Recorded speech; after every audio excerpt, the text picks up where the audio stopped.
evening. It is TAKOTIME. Hello. TAKOTIME. TAKOTIME. TAKOTIME. How are you guys doing? Are you miraculously preserved? I'm somewhat miraculously preserved, but not quite 100% miraculously preserved.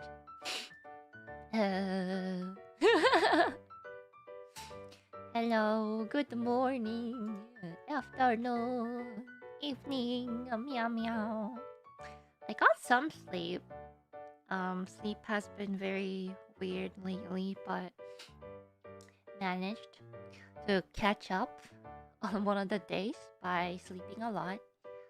But first and foremost, most of the feedback today is gonna be ones I've done ahead of time because I have a bit of an injury. Why did it become like this? But I hurt my right shoulder a little bit and it hurts, so I can't draw as much today. But yeah. I'll explain what hurts right now. I think it'll get better if I rest it for a couple of days. But if it doesn't, I asked my son if I could get a doctor's appointment. But you know, when you overuse your shoulder a little bit, you know how there's like this bone here, and then there's your other arm bone, and you know how there's like a little thing here, that little squishy thing that cushions the movement. It's a little swollen. I can feel it. It hurts to move a little bit, but so I always had a weak right shoulder. But it hasn't gotten to like this bad recently. So this is the first time like it hurts to a point where I can't lift my arm too much. It's all good though. It's all good. I'm sure the inflammation or whatever is gonna calm down in a couple days. If not, then I can go to the doctor. But yeah, sorry guys. Yeah, I know. I played some hardcore American football, and you know we were so close to touchdown, and I was passing to my teammate, and you know we. No, I'm kidding. I know. Such a sporty one like myself. Couldn't help it. We were gonna go to the nationals. But yeah, you know, we're good. Yeah. Have you guys survived while I was away? I haven't watched the Demon Slayer movie yet, but I went to watch this Chainsaw Man movie with Callie. And we were both like, man, that was so good. I wanna go watch it again. It's really good. I think if you haven't watched Chainsaw Man yet or not know about it, honestly, I think it was a really good movie. It was very good. I want to go again. I heard they're giving other novelties starting like tomorrow, next week. I think it might be tomorrow. So maybe.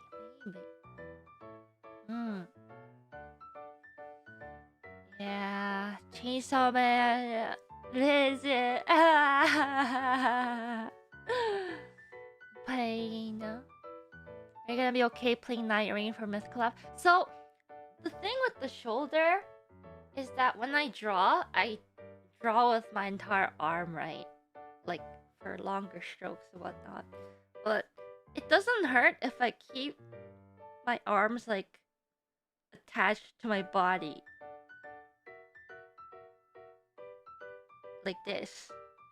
And I just, like, slightly move my hand and hold the controller. As long as this part is attached, it doesn't hurt as much. Yeah.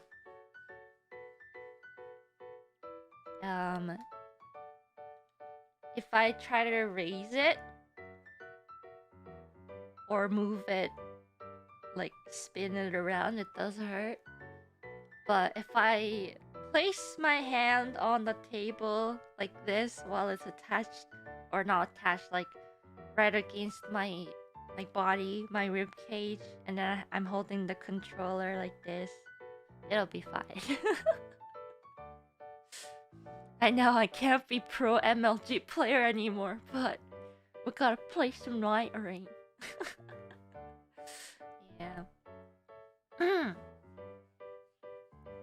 But how did I hurt it? It's probably from overuse, without using my arms that often. uh, but yeah, it's like rather I like my muscles or something got really surprised from like sudden use, or yeah, because I had a couple of studio days, which is probably why my body was like, Ina, why are you suddenly raising your arm so much? But I remember I had like slight pain after doing the choreo for Fortune Spinner, Stream Fortune Spinner, because the Fortune Spinner choreo has a lot of spinning arms. But you know, anyways, yeah. Oh, yeah. Going forward, if I ever have new choreo made, I'm gonna ask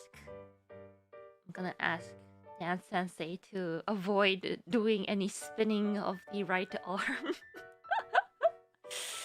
Ite. It's okay. I took some painkillers. Good old ibuprofen.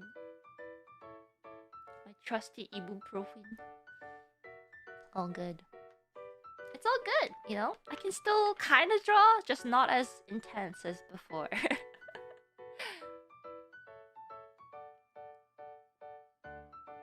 Ibuprofen. Honestly, though, I did get some ibuprofen. I got a good, what should I say, a good dosage of ibuprofen recently. Anyways. Yes. Those of you who are wondering what kind of stream it is today, let's go swimming from time to time. I miss swimming.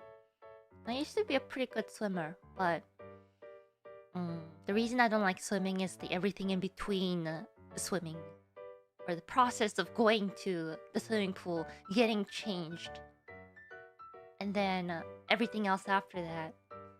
You know, having to take care of wet swimming suit, how to clean it properly, having to dry it, and being all bleh after swimming in the pool full of chlorine or whatever disinfecting method they use at the pool. It's like I'd like to rinse it at least once before bringing it home, because if you don't rinse it, it stinks. Those of you who swam before will agree with me. If you don't wash it at least a little bit right away, as soon as you get home, it stinks. I hated that stink. So, and then like, it's so stinky that like you wash it, and then you hang it up, and then like, it stinks up the entire bathroom. So every time you enter your bathroom while your swimming suit is being dried, it's stinky. And you know what's worse? You can't use like... You shouldn't use like certain soaps and stuff, because otherwise it's gonna like destroy the rubber in the swimming suit. And it's gonna get all bleh. I'm sure there's like better products before, but like there comes the point when you use a swimsuit for a limited amount of, like a certain amount of time, and the rubber inside the swimming suit starts disintegrating, and then you feel those like crumbly rubber getting all over your skin, and you're just like, I need to go get another swimming suit. Not again. Yeah. Some of you will agree with me. I hate that feeling. Yeah. It's like swimming is great. I love swimming, but at the same time, it's so much work. Yeah. And like your hair also feels so icky because of all the chlorine, because the chlorine is really strong too. Uh,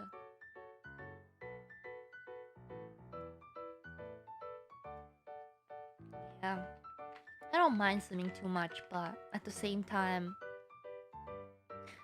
I also always needed to get prescription goggles. Those are expensive. Those are so pricey. Like minimum hundreds or something dollars. And if I don't have it, I can't see because I'm blind. Yeah. Yeah.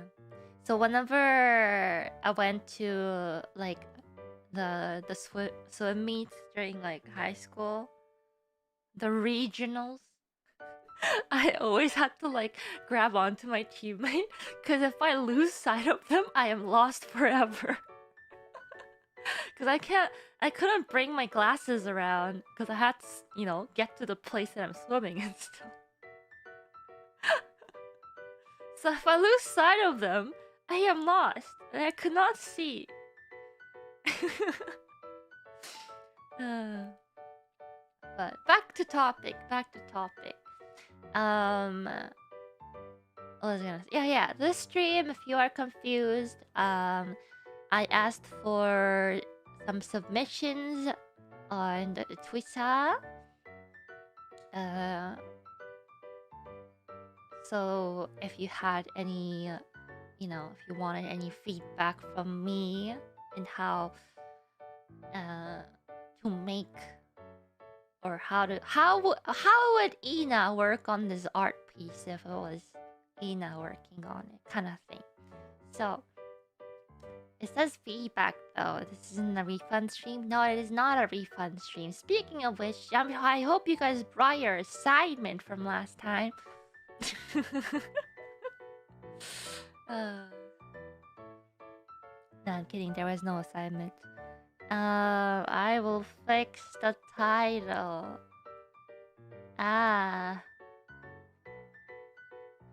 Feedback stream. Yeah. I ideally would have liked to do the Temari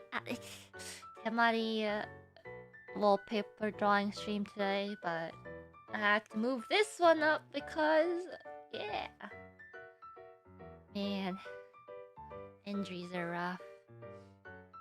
It's so funny though, like, you know how artists, they always worry about getting carpal tunnel, but I have never gotten carpal tunnel on my main hand because I don't really use that much of my wrist to draw. But I've gotten somewhat of a light carpal tunnel on my left hand before for gaming, from gaming. And now I have a hurt to my right shoulder. What a incident. Too much gaming. But yes, anyways, I have picked a few artworks that I thought if I was the one working on it, this would be the direction I'll be taking it. So, to know that art is very subjective and you might not agree with everything I say, yeah. At the same time, yeah, basically it is a what would Ina, aka I, would have done if I was the one, working on the artwork. And so I did my best to choose some that I thought were relatively easy for I guess to give feedback on, because there are some where I'm just like, I could try this and this and this, but I don't know if this is like the actual direction that I would take, etc. So did try to choose a couple. And so if we go through it really fast, then we can try to do another one. But otherwise, I wanted to go over a couple that I've already done. Yeah. So, which one shall we do first? Probably this one. This one was a little difficult. This is a entry by 0089. It's a very lovely artwork. Very cool art. Let me find what they wrote. Very cute. Tabi no tochu Ina. Hi Ina, I tried to capture a fleeting, intimate moment with you in Tabi no Tochu, but I don't feel like I did it justice. I think I stumbled on the rendering process or perhaps the composition itself. I would love to hear how I could have done better. Thank you as always. So, yeah. So I made quite a few changes, but I have to say, really good job with the motion, the implied motion, the implied wind. Lovely, lovely. Love the colors. I personally had trouble keeping the colors the way they were, I guess, because I guess to me, when there's like fleeting moments, instead of a more stronger color, is more like a pastel-y, kind of like an old photograph kind of feeling. I feel like I probably could give like a more closer to this color-ish in a while, but yeah.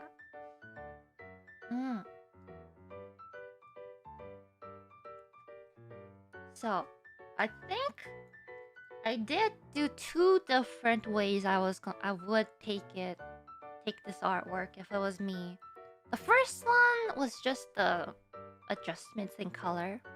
Just played around with it. Because whenever I sometimes do color roughs, right? I work on the multiple if I feel like it didn't quite have the same effect. So like before, what's really helpful for me, especially recently, is to actually do the rough colors for the entire piece before I move on to like rendering and cleaning it up. Because having like a very strong image, I think, before I polish it really helps keep that. Because you know, a lot of times you draw the rough and then you try to refine it, but since it doesn't keep that same kind of feeling as the rough, right? But so I realized that if I do the color and image, like have a stronger image of the color before I start hand, it helps me kind of direct my process a lot better. But anyways, lovely motion, love the grass, love the... Because there's like, you can definitely tell some of the grass is in the foreground because it's a little blurred. Yeah. Lovely, lovely hair. Love the loose hair. Love the loose feeling. So the first variation I've tried was this one.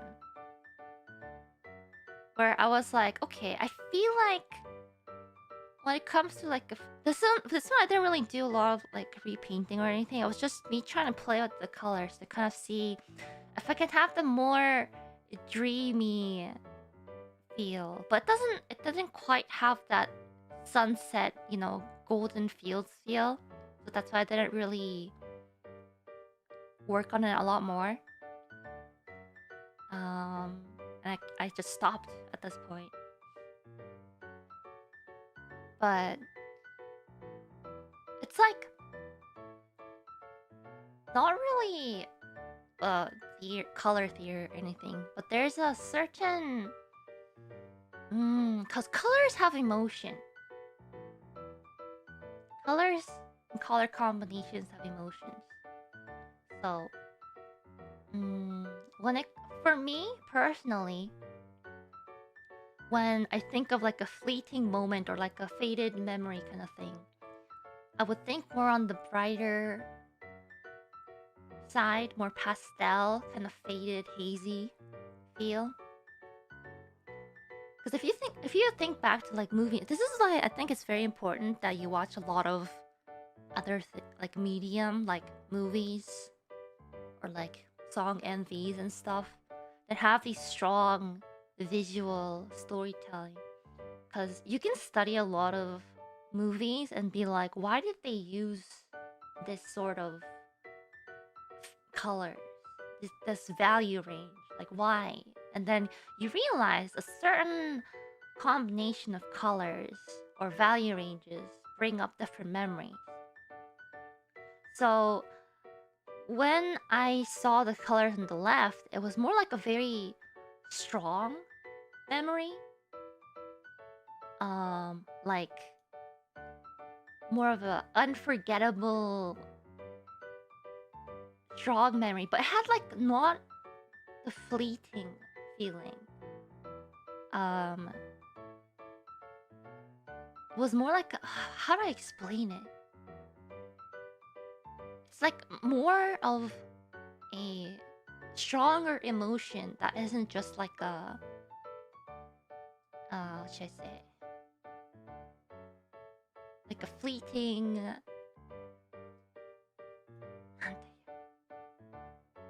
eh? It's more vivid, yeah. So when I saw the keyword fleeting, at first I did go into, okay, let me raise all the values and make it kind of like a dreamy, like thinking back to the happy times. Because the Ina in the Tabi no Tochu illustration here, she's happy. She's looking back. Happy.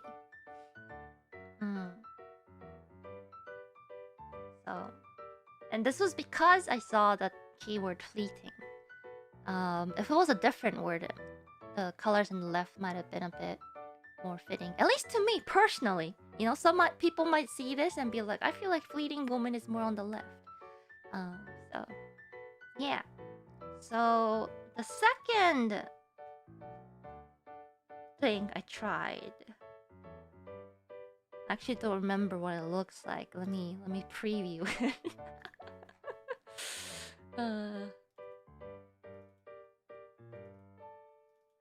Let me preview it to see if I agree with Ninomae. Okay, I mean, yeah. So I try to keep that kind of feel, but actually, because I really like the kind of sunset-ish feel of the left one, right? But I still want to keep that kind of fleeting image, because the right one kind of looks like daytime, which was why I think I ended up not refining it a little more. I did want to keep that kind of golden hour feel of the left one. So this is the second iteration edit. And as you can see, I did change the composition a little as well. I think it's a little subjective. I think I quite like the composition of the left one as well. But the right one, I try to keep the kind of sunset-ish golden hour, but at the same time still have that fleeting, you know, fading away kind of moment, the magical moment. Yeah. So I did make the saturation a little lower to give that fleeting moment feel. I did push the shadows and the because there was a very big, let's see, magical. I meant to cover all of it, so you can tell from here. Like when it comes to like a fleeting moment, I do like to push the light and dark part of the subject a little closer.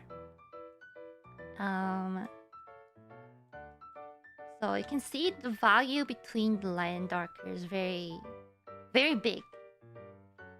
So if you see like here, that's more solid.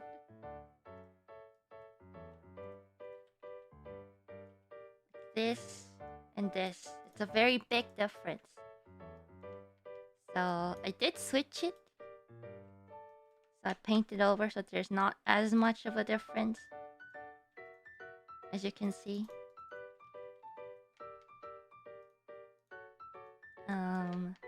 And you know, because it was kind of like a, because when I first saw the illustration, I was like, oh, it really has that kind of like heart-wrenching, nostalgic memory kind of. I at least I thought that was what they were going for. So I was like, but what if like, because there's a lot of movies, right, where everything is kind of like a blur, and then if I imagine this situation in my head, I'm just like, what if I'm chasing after Tabi no Tochu Ina, and there's like, it's so bright everywhere and I can't really clearly make it out. But then Ina turns back to look at me while the wind is flowing and the sun is right behind her because it's so bright outside. But because she has her figure behind, like covering the light, I'm able to see, and she's looking at me. Oh, she's smiling at me, kind of thing, right? Yeah, so I did try to capture, I guess, that image a bit. I did end up cleaning up the loose hairs a bit because I did feel that they were, as I said before in the previous feedback stream, when they're leading lines, you kind of want to lead it somewhere. And I did feel that the leading lines by the loose hairs did seem a little too what should I say?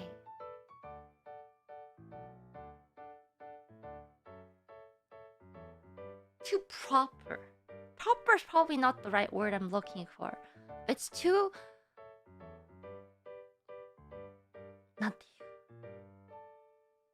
it's not chaotic. It's more it's too orderly. That's actually the opposite of chaotic.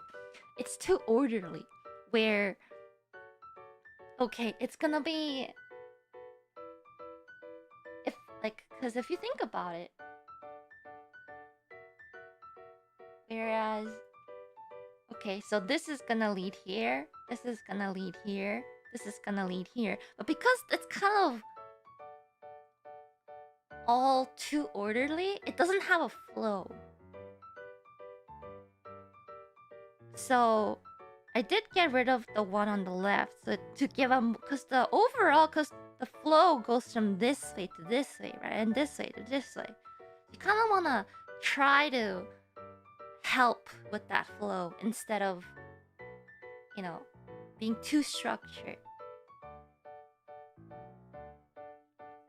Yeah. Same with the particles. I think I mentioned the last time, like these little particles. I think personally for me, you shouldn't just be like, okay, I'm gonna add particles like this randomly. Like it looks random, but all the particles that I added in this feedback is intended.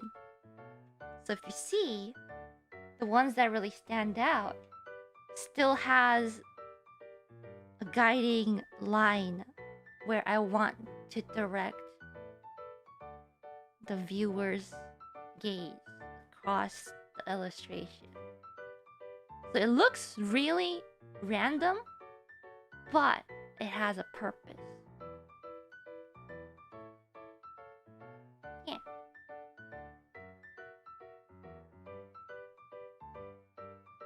And yeah, I think that's about what I wanted to cover. I really, really love the feeling of the left as well. But if it was me, and if I had the keyword fleeting memory, I think is like on the right is probably closer to the feeling that I would think of. But that's just from my personal experiences and um my experience of watching movies, etc. that has these like fleeting moments. And when I hear that theme, like, I just have a strong image, which is why I always say it's very important to have a lot of background knowledge or just watch a lot of movies, watch a lot of MVs that has these strong like visual storytelling. Because even though I watch a lot of movies before, and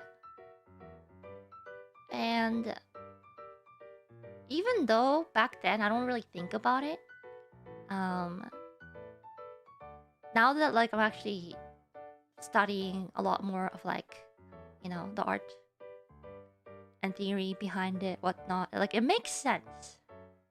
So, anyways, I hope it was helpful. Of course, I think if I had enough time, I could also do like a much closer color scheme to the first one, but this was my my version of what I would done. Oh, it looks like it's out of a Christopher Nolan movie flashback. Honestly, I do love Christopher Nolan's movies. It has really good cinematography. you know?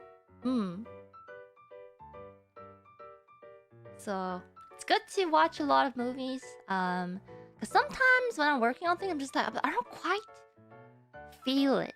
Like, I want a certain feeling. Oh yeah, I did change composition slightly, if you couldn't tell.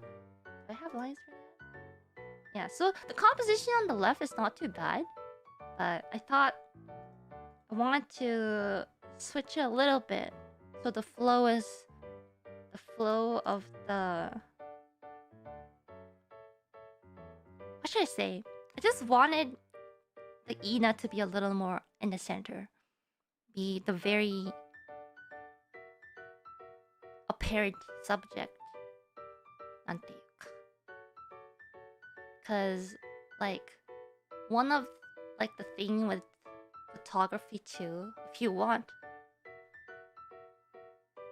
at least from, like, some things that I read, like, if you don't want to cut off features of the subject unless it's, like, if you have an intention.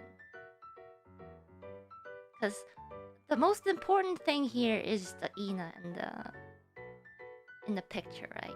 Yeah, and I did make sure that the braid wasn't cut off as well, because it means like you're... At least to me, sometimes when things are cut off at the end, like my gaze goes to the end of the picture, it doesn't come back. It's hard to bring it back to the main area of focus. So I did move Ina a little down and a little closer to the center, so that it's like BAM in the center. Yeah. But that's not always the case. Like if you see, especially Frieden, for example, that's why I also study I just like pay attention and study storyboarding a little bit, because there are certain emotions that you can express by cutting off part of the subject in the frame. Like for example, in like a mystery movie, sometimes you'll see like part of the subject's like eyes that are cut off, or like some of their gaze is like reaching outside the frame. It's kind of like them trying to say, oh, they're hiding something, they're mysterious, stuff like that. But yeah, gives a little bit of tension to what the situation is like.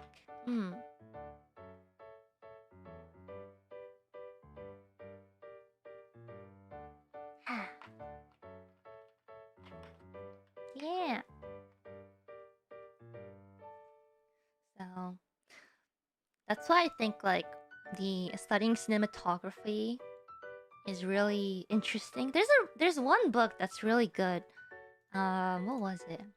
had, pretty sure it had like John Wick or something on the cover.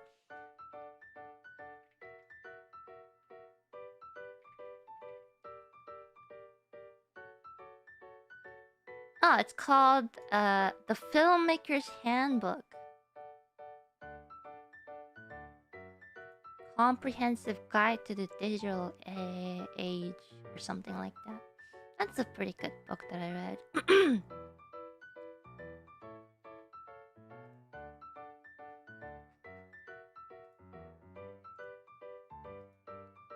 Yeah. But anyways, thank you. Thank you so much. Mikhail? I think that's how you say your name. Lovely artwork. I can't wait to see more artwork that you draw. Lovely. Thank you. That was my feedback. I hope it was somewhat helpful. Okay.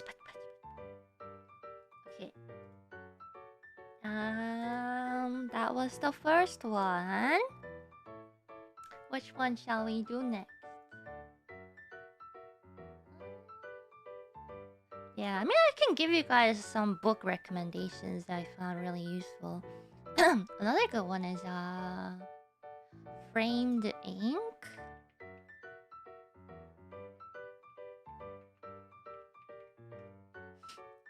Drawing and compositions for visual storytellers. That one was pretty cool.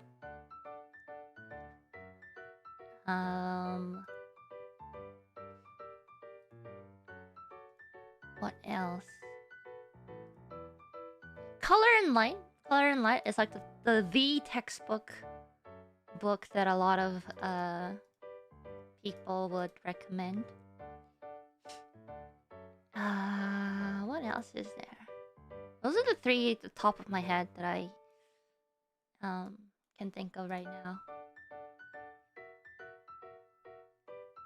Yeah.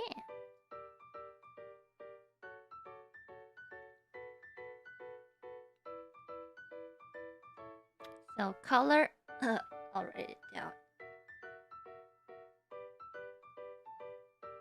So color and light. This one has like a bird on the cover.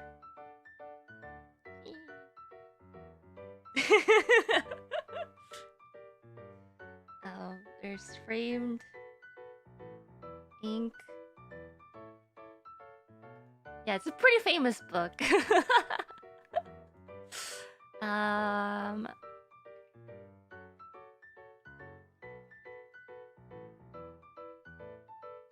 Oh wait, it's not called Filmmaker's Guidebook. It's called the Filmmaker's Eye.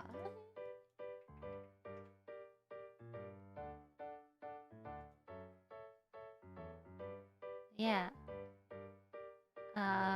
The Film Maker's Eye. Learning and breaking the rules of cinematic composition.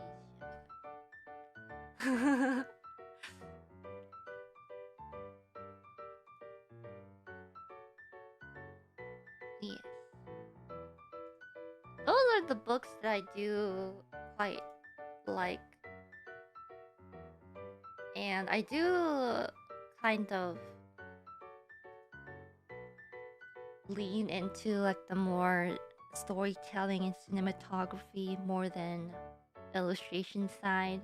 Because I feel like what I like to capture in my illustrations is like that once, like I think of it more as like a snapshot of an existing moment that's in my brain instead of piecing together different characters in a space. So those are what I like to put into my illustrations. It might be different for you. There might be better books in other directions that you want to take your art. But yeah. So these are my recommendations. There's a lot more. and unfortunately, all those books are back home. But these are a good read, even if you're not quite, illustrator. These are transferable knowledge for other fields, even like sculpture and photography, animation, everything else. Anyways, next one. Which one shall we do?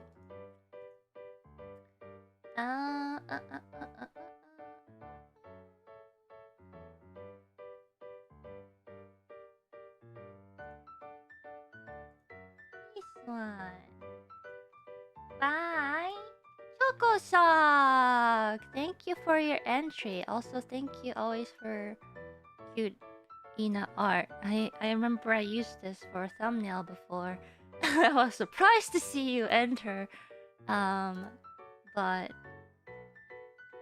you did one feedback, so I was like, well, I could give a few. Let's see. Apparently, I didn't mark the tweet.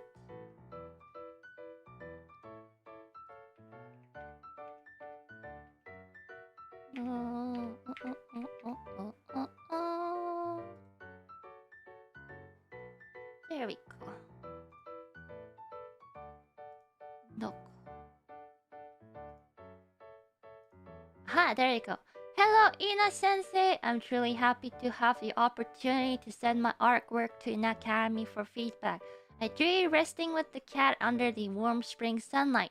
Points I would like feedback on: the character's face. I'm wondering what kind of pose or angle might make the character's face look prettier and more appealing. Harmony with the background. I added surrounding objects to express the theme of spring and fruit, but I feel their connection to the character looks unclear. Perhaps is it because of the placement of the objects? Tone and colors. The tone feels awkward and the colors seem unbalanced, which makes it difficult for the emotions of the piece to come true. And line work. Because the lines are all of similar thickness, the weight between the background and main subject doesn't seem distinguished. Or if there's other reasons, I would love to know. Thank you so much for giving us the opportunity. Every time I receive a like from you, it makes me so happy. Really want to keep drawing you the most now and always. Thank you. And, thank you for your entry. I really like your art. So, in order for you to make more cute art of me, I shall give you what I think. I guess I shall pick my brain to give you a good feedback or try my best.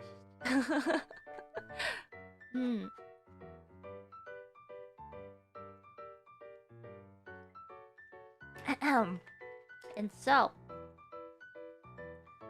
I really love the atmosphere of the illustration. Very lovely. I can definitely see the kind of feeling that you want to go for.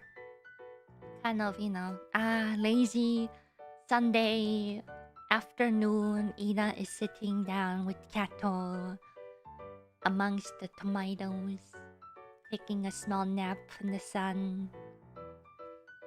Very warm. And honestly, even with the colors, I don't think it's too off. You did mention that you're not quite sure if the tones feel awkward and the colors seem unbalanced, but honestly, it's not too bad. It's really good. It's really good. But so the feedback I gave, the final piece that I gave was this. I tried not to change as much, but I did try to cover the points that you wanted to cover.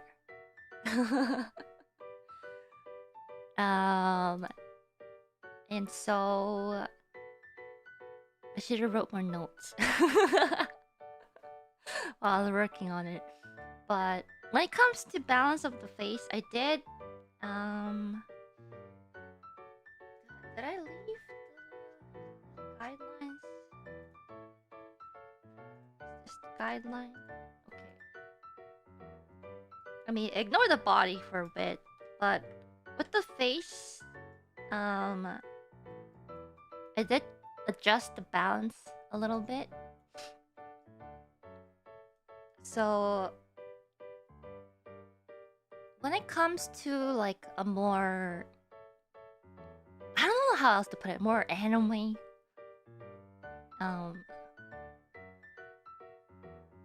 ratio of the face, because there's, you know, when you learn how to draw faces in like a human, what should I say, like a human face with like textbooks and stuff, they'll be telling you like, oh, the ratio between the top of the head to like the middle of the face, and there's all these ratio, how there's like one eye length difference between the eyes, whatnot. But once you know those rules, it's good to break it sometimes. And when it comes to like a more cute ratio of the face, you will find that like a lot of the times, like, think of like when you draw a chibi, for example, you draw it really squished at the bottom, at these big eyes, and we're like, ah, it's really cute, right? But you know that they're not very like accurate, but we find it cute because, believe it or not, babies can be cute. And babies, when you look at their facial ratios, have these more squished, cute proportions. So if you want to make a face cute, you would kind of lean into that ratio of different facial parts. So, I know it's a hot take, but as a human being, when we say, "Aw, it's really cute," then it kind of goes in that direction.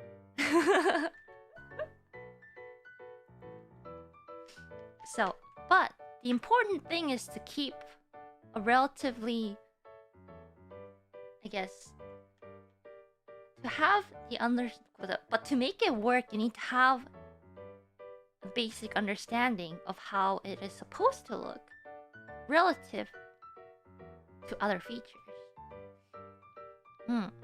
So I did adjust the balance of the face a little bit, like where the ears would be located. Like when you see yourself in the mirror, your eye level and the top of your ears, middle of the ears, I forget, are supposed to match. And for here, for example, the eyes are angled this way,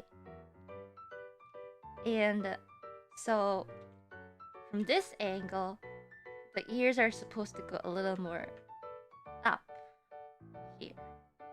So even in this small example, if you raise a little ear a little bit, you can see that the face all of a sudden feels a little more. Maybe I'll just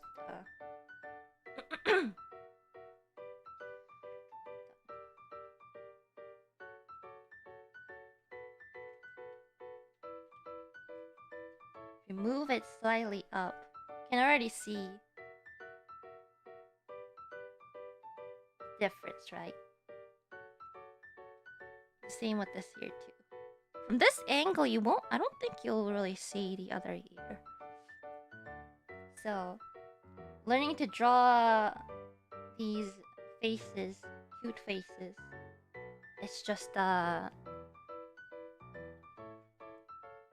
learning how to use different parts as a reference. And since, you know, when you draw more stylized, you can't really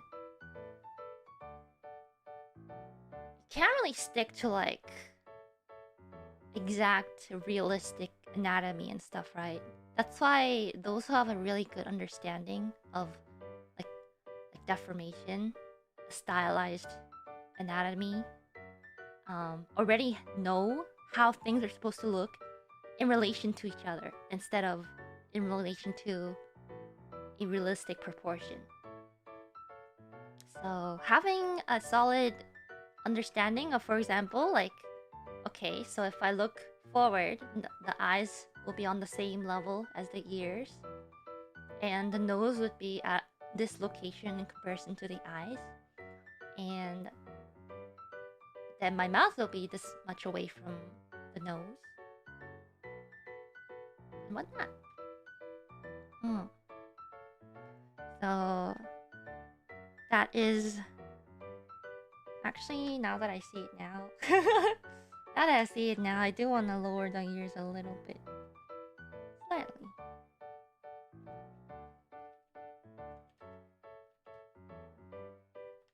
There we go. Yeah, and then you will think about, like, okay, if the head is tilted this way, what would the jawline look like? What would the cheeks look like from that direction? Which is why I also think that studying 3D is also helpful, because sometimes when I see how to draw like heads and stuff, I start seeing the wireframes of the heads.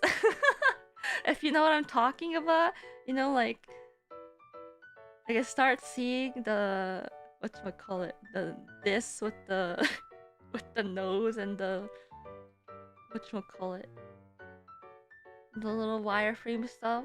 It does help. It does add up in your library of knowledge in your head. Yeah, and another thing I did change was the anatomy a little bit, because sometimes it helps if you try and do the poses yourself. Okay, same with the anatomy here as well. Although I did, like, if I were to change a lot of stuff, I would have started with perspective grid, which I didn't really do this time because it was a lot of work. But so one of the relative anatomy points that I think of is when I bring my knees up, the top of the knees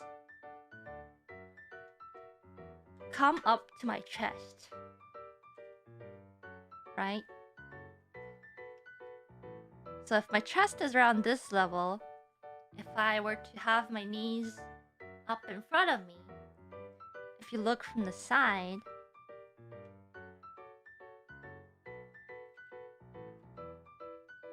it would kind of be at a certain level, right? It would depend on the perspective as well, but just roughly done, this would be kind of the level that I'm at. And so you also gotta think about it. So if I have my feet in front of me like this,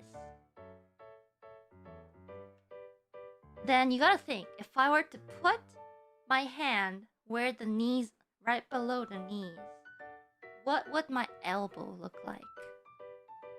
And right now it looks like the elbow is stretched out almost straight, right, from the shoulders.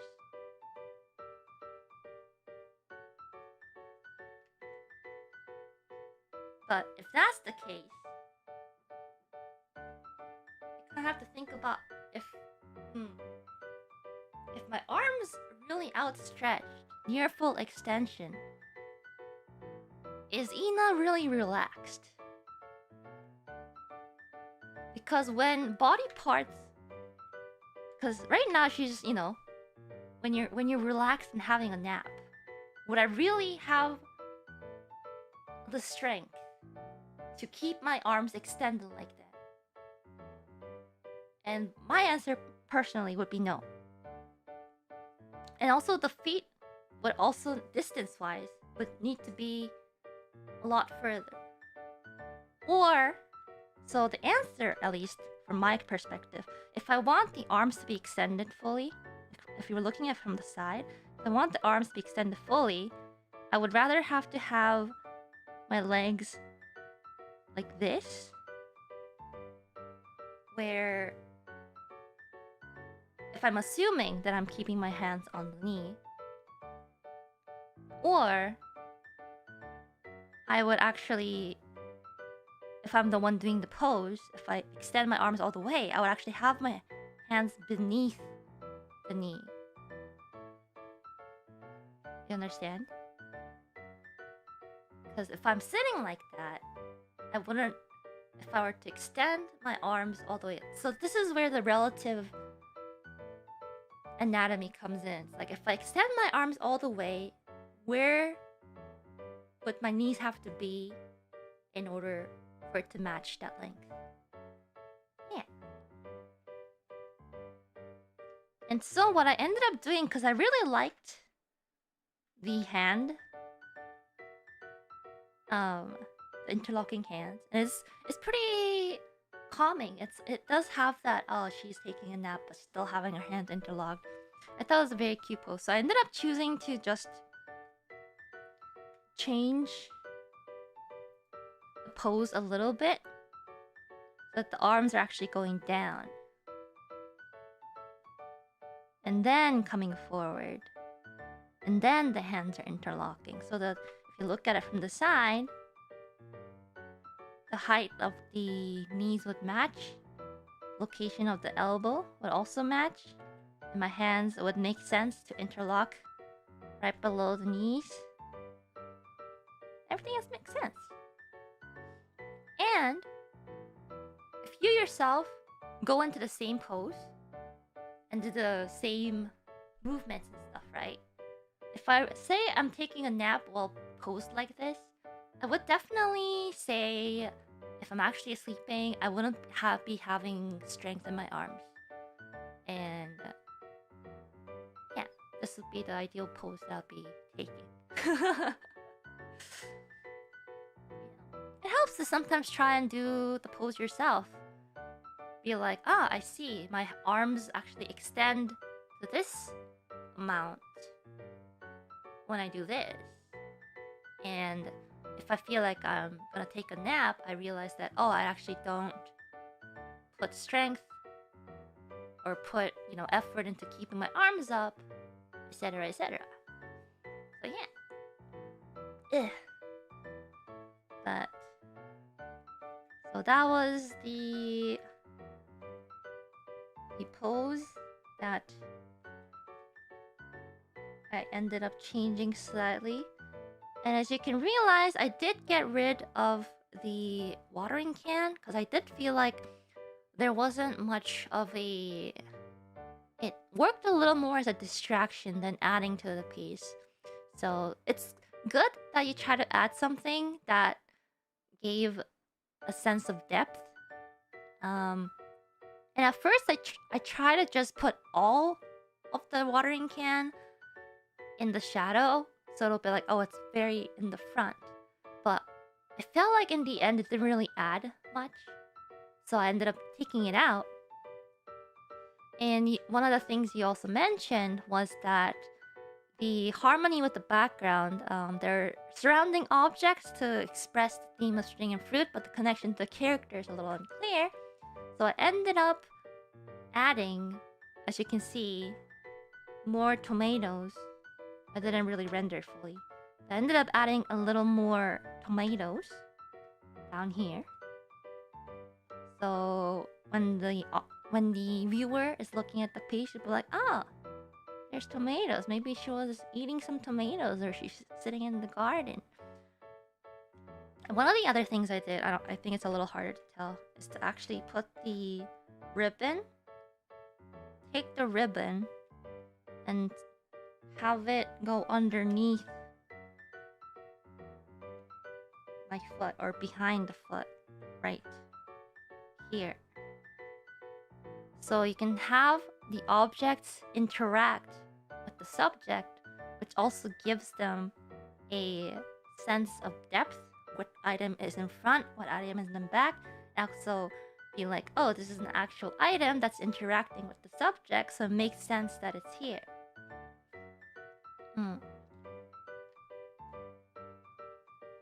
And I also did, I also did darken the flower pot. I feel like if the light was coming from this way, this would most likely be in the shadow. I would have done more work to it, but I just kind of left it ish. I also got rid of the shadows here because it made the light source a bit weak, I felt. And if there's like trees here, for example, right, then it would make more sense to add some sort of like, if there's something that makes the shadow here, like I would ideally put something that makes that shadow, but I felt like it didn't really have that space, so I just got rid of it. Sometimes less is more, so got rid of that. What else did I adjust? I adjusted the tone a little bit in the shadows, or not the tone. Is it the tone?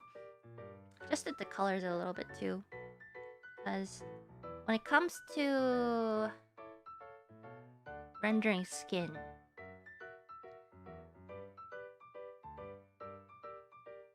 I don't know how to explain it, but it's something that the High Priestess once told me before, back in the day. It's like, if you have just one kind of color overall, like a saturated color, or relatively saturated color, it doesn't have as great of a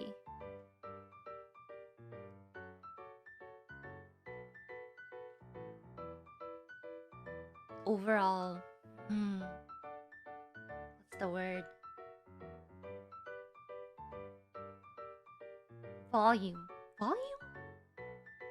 Volume-like feeling. So sometimes you want to add a more desaturated, slightly closer to the gray, opposite color, that enhances the color. It's kind of like when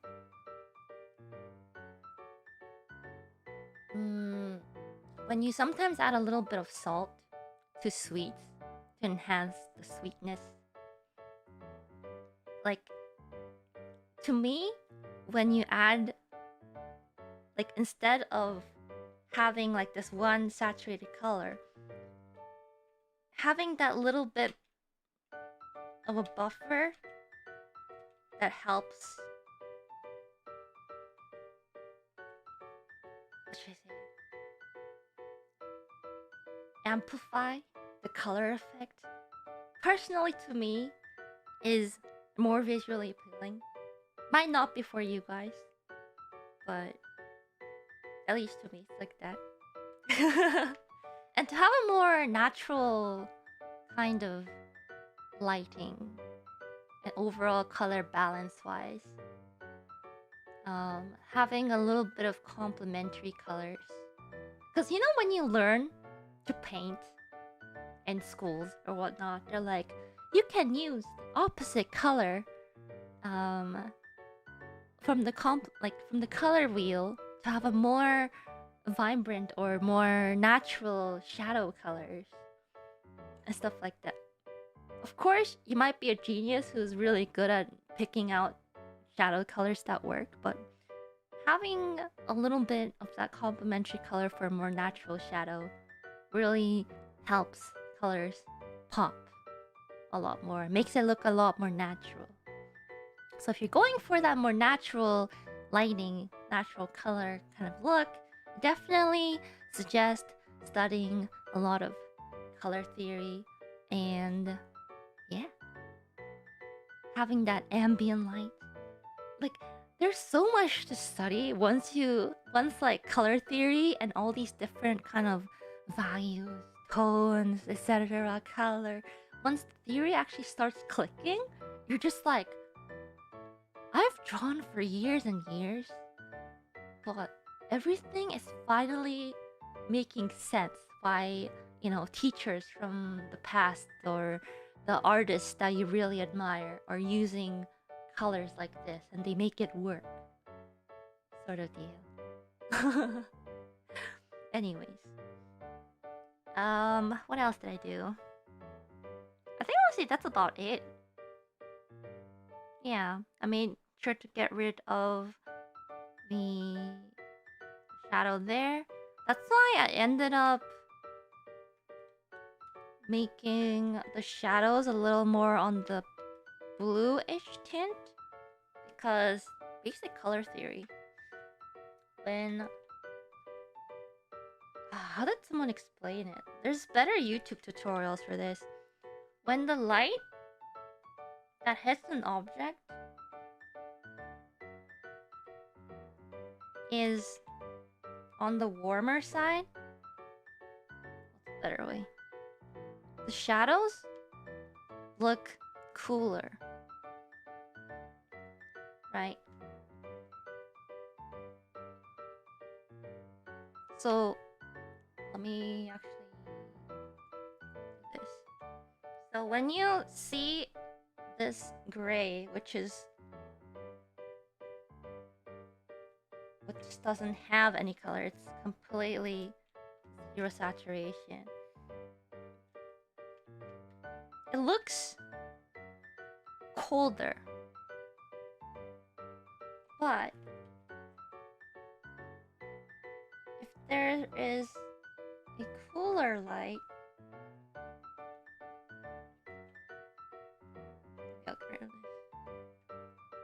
the shadow gray, the same gray looks warmer. So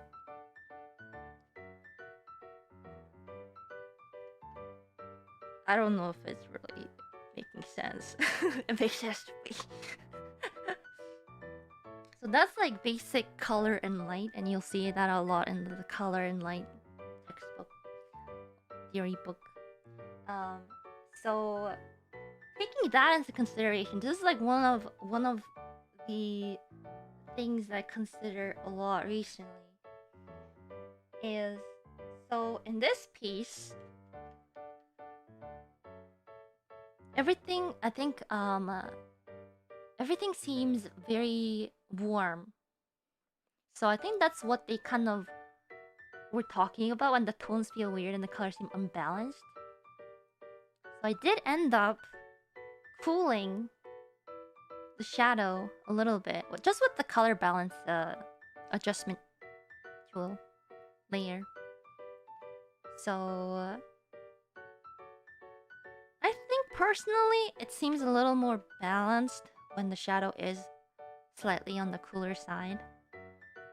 But at the same time, it's also ends up being a personal preference thing in the end. So that's that.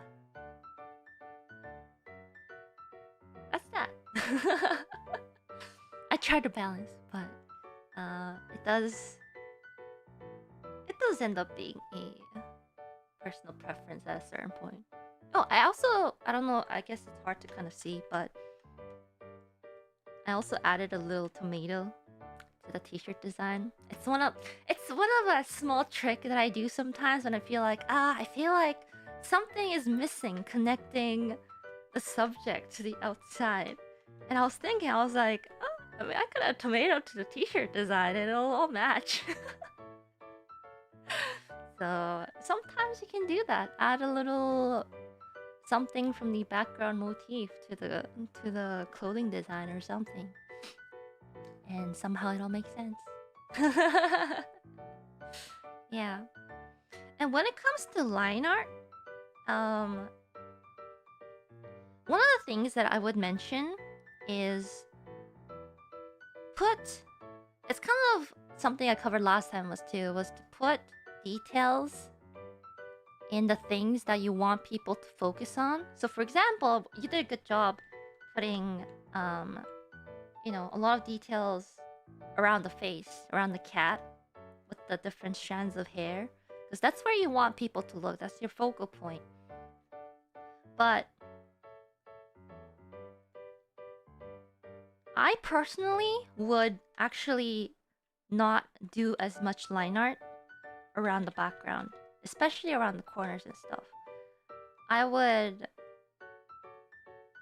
personally, would express like closer to how you did it here.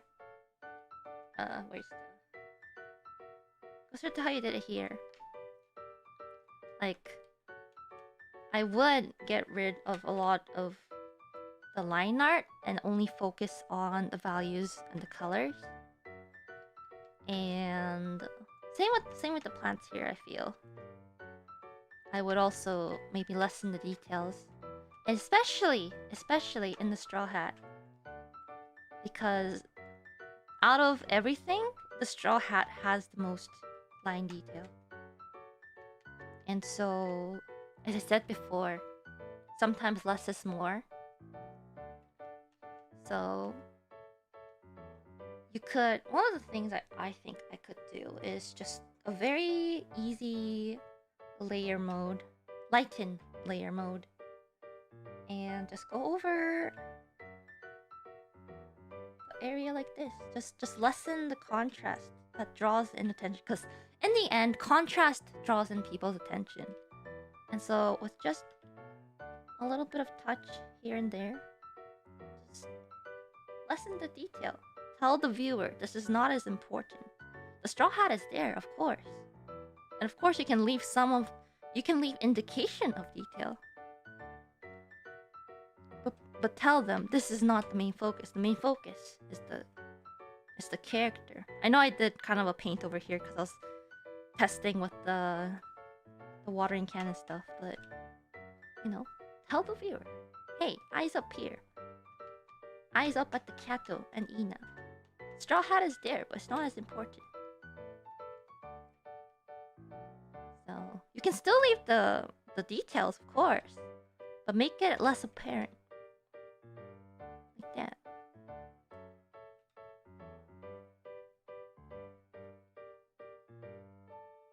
There. See? Now, compared to before, where your eyes actually can get drawn into the straw hat when you're looking at it, to now, you're just like, oh, the most detail is in the face, in the cat. And so your eyes are personally drawn there.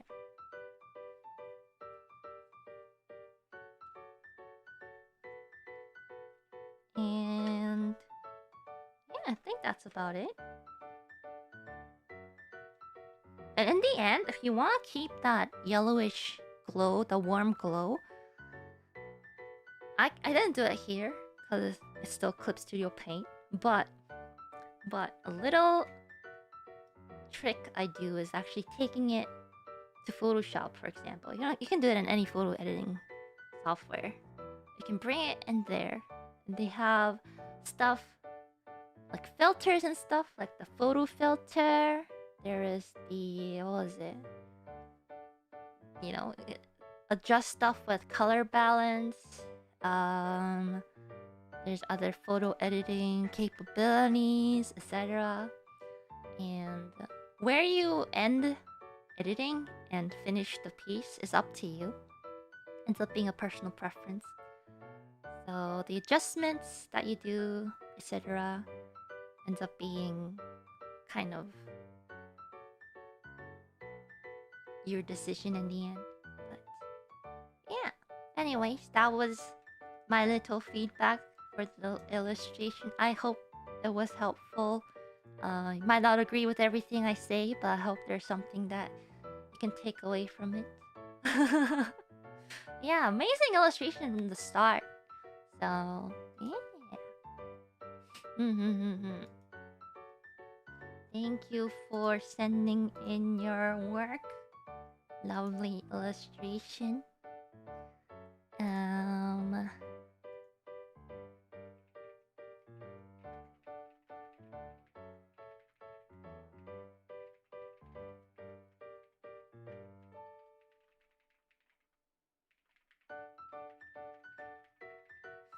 Okay, what is next? Yeah.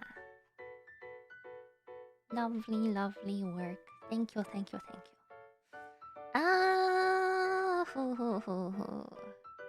Which one shall I do next?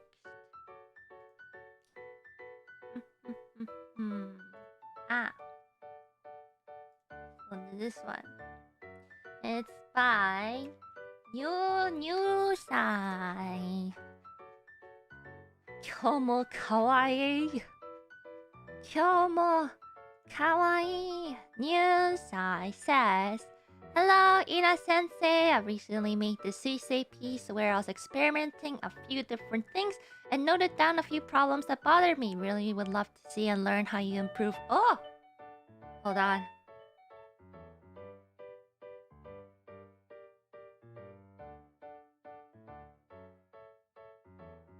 Sorry, gotta go get the door for a second.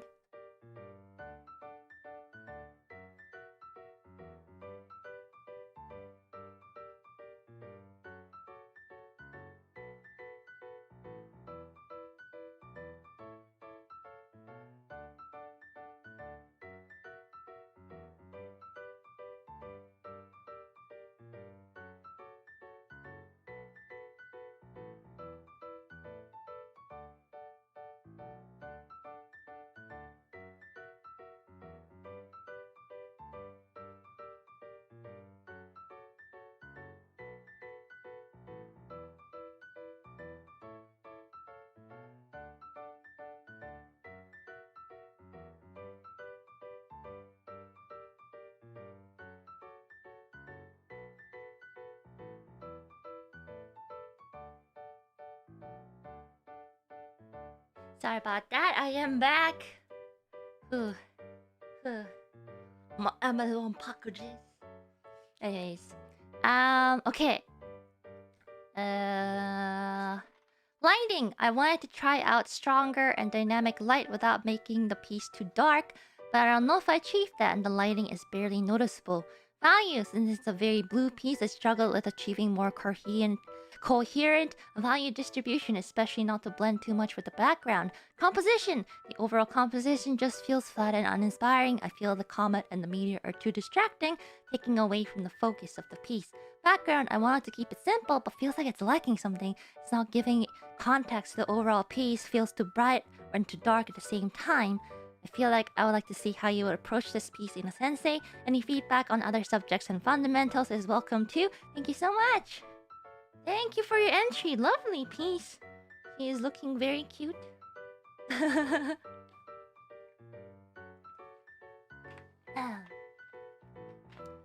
so, I can see the too bright and too dark. And number one thing that I do, value check. And as you can see, right off the bat, the too bright is very bright. It's basically pure white.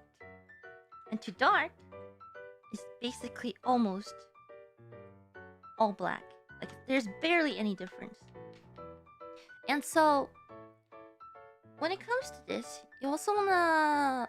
It's good to have references while you work on pieces. Like, you don't want to exactly copy illustrations, of course, but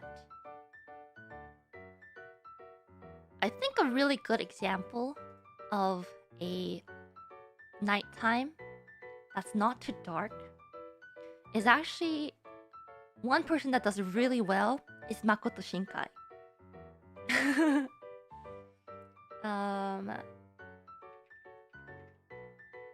If you look at their background, for example, like just search up your name, for example, right? There will be background illustrations that is in the night, but you know it's not as dark as you think. But if you actually choose some of the values, it's gonna be pretty dark. So, when you feel like something is too bright and too dark at the same time, what's his name? Makoto Shinkai. Kimi no Nawa, you know, your name, weathering with you, etc. If you've watched some anime, it's hard not to know some of the movies because it was so popular back in the day. Suzume, one of the artists, I guess, directors that I really admire in terms of background details, etc. But the reason they're really respected for their background is just they're just like some things look like illustrations, some things look like photographs, but there's like a very distinct style that you can just look at it and be like, oh yeah, this is from a Makoto Shinkai movie. Kind of thing. 5 centimeters per second is beautiful too. Isn't there like a real life movie coming out soon, relatively soon? Pretty sure Yonezu Kenshi is doing the theme song for that too.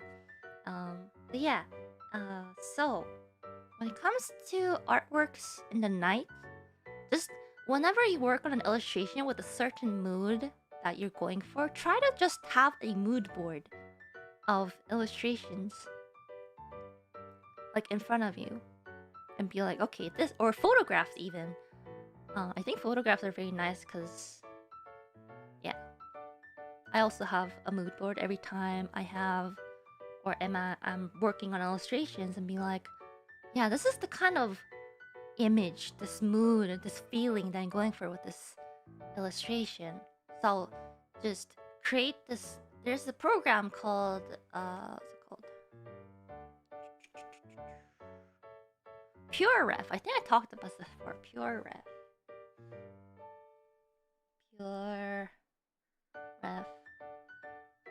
which is a really good program to create these mood boards. Just drag in the image, keep gathering images, reference images, and just have it on another screen or another side or on your, I don't know, on the side somewhere. Just have that kind of, okay, this is the kind of feeling that I'm going for. So yeah, so...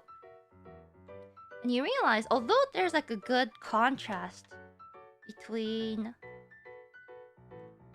the dark and the light, when I first look at the piece, I'll be like, okay, she has a strong light source somewhere above, or indicating there's something above that's giving the light source. Also, another light source from the back, which I assume is from the background. But what's like the main light source? What's the sub-light source?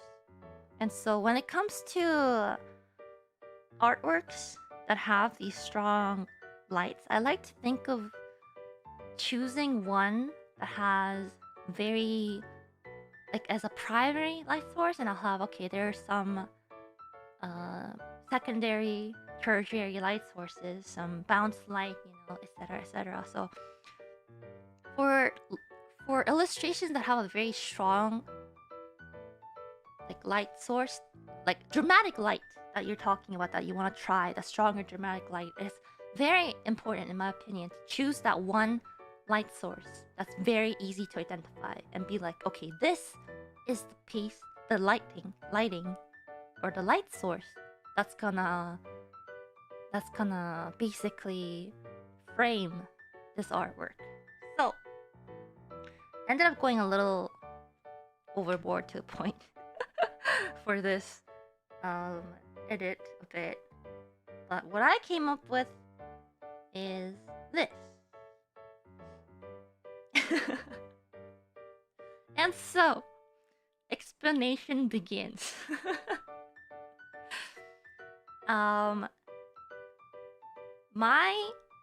So when I say I want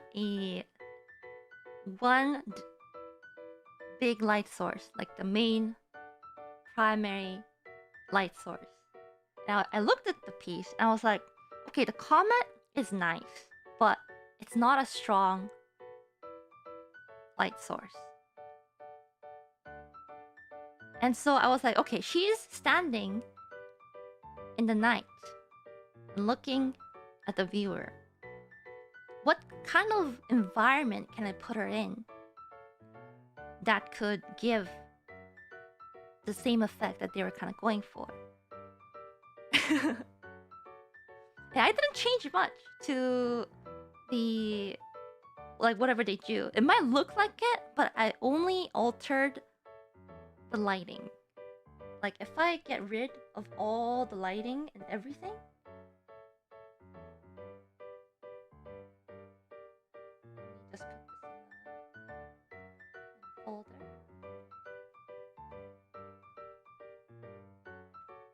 Of course, I painted over some of the parts that I didn't want the highlights to be there.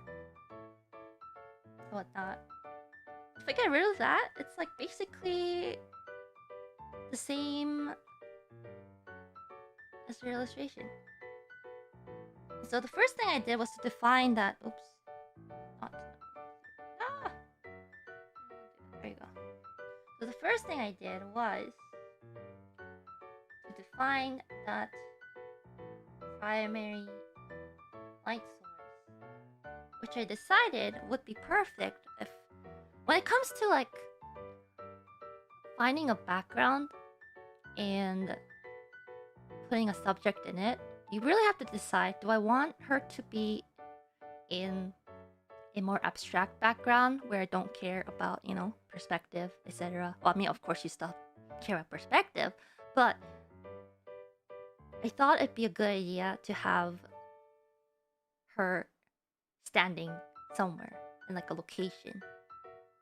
And so I was like, okay, maybe she can be standing on top, because when it comes to the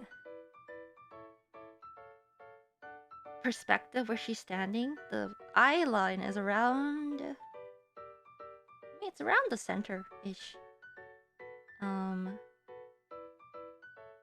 So I was like, okay, I just want to have, because at first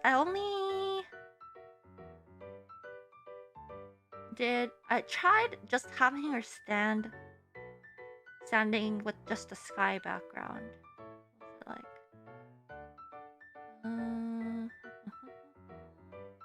What was it? Very cool. Okay, that's the comet. Where's the building? Oh, there you go. And so I didn't want to keep just the sky background, but it felt a little empty to me.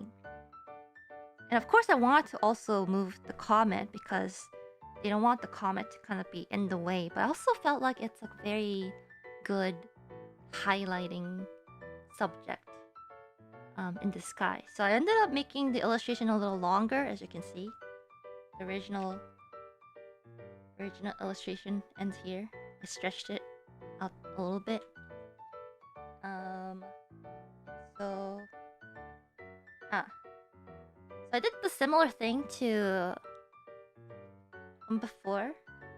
illustration before. I drew some guidelines. Of course, I wanted the comet to be one of the highlighting features. I felt like a more symmetrical composition would work, so drew those guidelines, drew the background a little bit, and I was just like, I feel like I could do more with the background. It doesn't have to be a very complicated background, and I feel like some people, when they say, oh man, I need to draw background, when I have to draw buildings and stuff, it's gonna be very, very difficult, you know? I have to draw the details of the buildings, etc, etc. What if I told you the background is just a bunch of rectangles with different colors? It's very simple sometimes to indicate background without putting in too much effort. All you need are some rectangles, some maybe textured brushes if you want to be fancy. You don't really have to have textured brushes either, just some gradients. And some knowledge of color. And so, what happened first was like, I guess I can just quickly recreate what I did. Basically, at the start, all you need are some rectangles. So I just take a rectangle lasso tool, and I fill it in. Random rectangles. Of course, with the background balance and the ratio in mind. Bunch of rectangles. Just put random ones. Don't be too uniform. It doesn't have to be uniform. Just put random ones. You know, I'll put a tall one here, a short one here. Maybe I could put another one here. I'll fill it in. Right? And now, lock the opacity And with a soft brush, choose a slightly lighter color. Brush in so the black is not so obvious. Wow. And look, it already looks like there's buildings in the back. Wow, and it's just a bunch of rectangles. What? Nani? You wanna know another secret? Take a bunch of thin rectangles. I'll just quickly do some white thin rectangles, okay? See this really thin rectangle? Copy, paste it, merge it, copy, paste it, merge it, copy, paste it, merge it, copy, paste it, merge it. Right, you get it? And now, copy it, you rotate it. Oh, wait, I didn't copy it. Copy, paste it, rotate it. Right?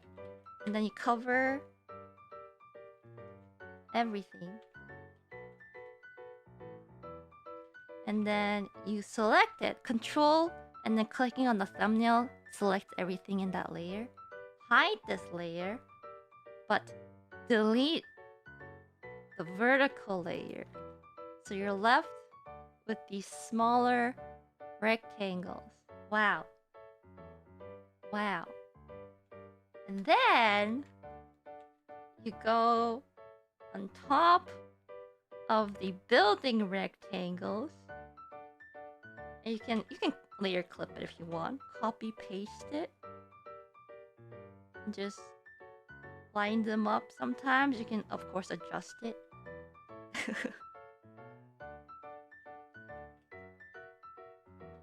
Of course you can like delete some of them if you want to. It doesn't really fit the building design you're going for. I might delete all of this. This is a very quick way that I do this. Sometimes, or at least I did it for this piece. Of course you can add variation to what the windows would look like. Right? And then just delete this bit. Right? These are just random cubes, random rectangles. And now, locked transparency on that.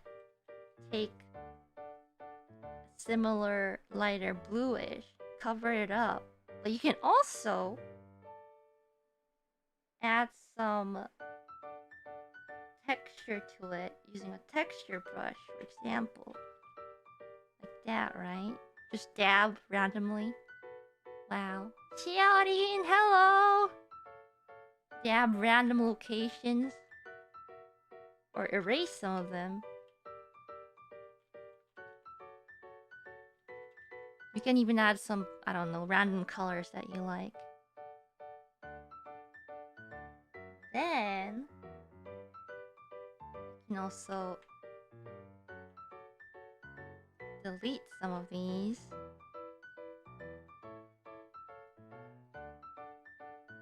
Sometimes you can even lower opacity, etc.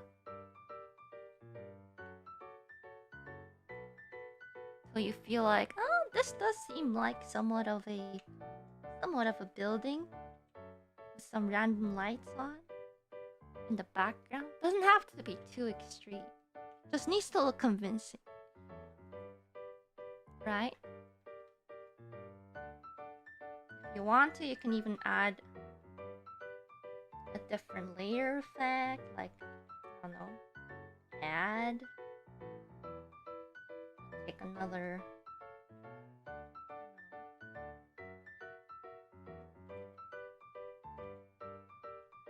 texture brush, add random colors so it looks like there's lights. It does look a little more convincing if the windows are different shapes, but you can basically copy whatever I did. I'll definitely delete the bottom part a bit more. Right? And you're just like, okay, so she's sitting in the city, but at the same time, I feel like with the perspective, where the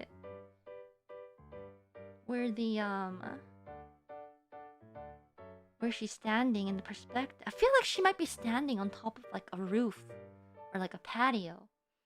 And to make that even more obvious, I'll add some fences. And again, it's just a bunch of rectangles. And so after looking at the little guidelines I have, okay, I'll be like, okay, maybe I'll just add a rectangle here, and then I'll just have another rectangle here. Of course, you can adjust the shape of the rectangles to however detailed you want to be. Copy paste, copy paste, copy paste. And then if you leave it just black, it seems a little too eye-catching. So you take the background colors, you start adding in some gradients where the light will be hitting. Because to me, the light will be coming from the streets below. And if you look at like street photography in the night, you know that it's bright, but it's night, so it's dark. The light is coming from streets.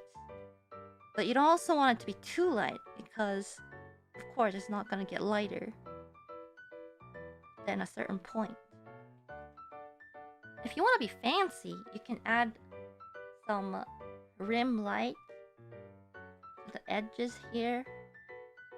I don't add too much of it, because you know, oh, the light will be hitting from the outside, so it like frames the light on the outside, blah blah blah. But with a little bit, with just a bunch of rectangles and a little bit of gradients and textures, you can create a city nightscape just like that. So that's basically what I did. The previous feedback that I did. I'll just go back to the one I actually spent a little more time on. And so, of course, there's a little more texture and stuff. Oh yeah, the windows are a lot bigger. Whatnot. But it's basically the same thing. See, it's just rectangles with textures. I added some dots of red, like you know how on the top of the buildings they have that red flashing light to make sure airplanes don't hit the, I don't know what they really are. It gives that convincing feeling, but it's just the red dot if you look really close. The warning lights. But it gives that sense of, oh, this is the city. And so there's that rectangles again. It's exactly what I did just now. If you look at it from afar, it's a city. And to make it a little more convincing that there's light below, you know how when you look at like night photography, let me see if there's like a photograph on like a free photograph site. Night street. There's like that, what's it called? Bokeh effect. This is a premium one. Where's a free one? Is there any free one that has that effect? The city light bokeh effect.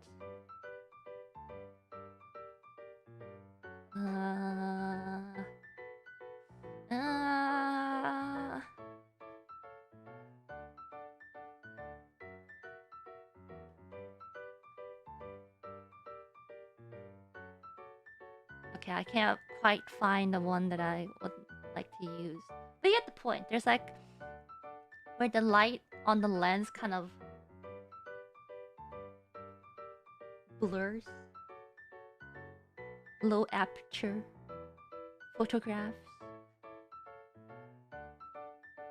And they make these like circular kind of effect. So it doesn't have to be 100% accurate, but it does add a very nice feeling to night photography, in my opinion. I guess, okay, this one is free. Probably use it. So, for example, in this photograph, see the lights? They're just circles, right? Give that effect. It's the bokeh effect. So, using that as kind of inspiration, I also added that into here. This isn't exactly what it would look like in the photograph, but it gives that convincing feeling of, oh, there's a lit street down below that's causing, or that is the major light source down below on the street. And how to do this effect is very easy. It's just a bunch of circles. It's just, if you look, it's just a bunch of circles. And so you take a hard round brush. It can be a more softer brush too. And you choose a layer mode that you fit is suiting, like screen, overlay, add, color dodge. And you just lower the opacity of that hard round brush, and you just boop. Of course, I can choose slightly better color. Boop. Change the size. Boop. Change the size. Boop. And that's it. That's it. That creates that little illusion of light. Yeah. And so now that I decided that the light source is from the streets below and she's standing on this balcony, the rest kind of plays out, because then I decide, okay, so I would get rid of the light source coming from the top. Like, if you really wanted that light source from the top, right? Like, in the end, like this, the difference of value between the highlight and the shadow would also have to kind of make sense for the hat as well, because if the light is coming from this way, then it'll also be hitting the hat. So the hat should also be, you know, really light and have a sort of similar difference in the shadow. But it does that, doing that doesn't give the feeling that you're going for. So I pushed all the light areas into the dark, as you can see, especially in the hair. I kept the edges here light because that's where the light will be hitting from below. Light will be coming, the major light source is coming from below. And I realized that, you know, the light might be hitting a little, because when it comes to subject, you also gotta think about the planes where the light will be hitting. So for example, when you draw, you know, a sphere, this is where like 3D also comes in handy, because like when I see a sphere, I think of the little planes that make up the sphere, for example. Now they're like, okay, if the light is hitting from the top right, it would hit the strongest on this plane, but it'll hit a little less on the planes surrounding it. And basically, life is just made out of a bunch of planes.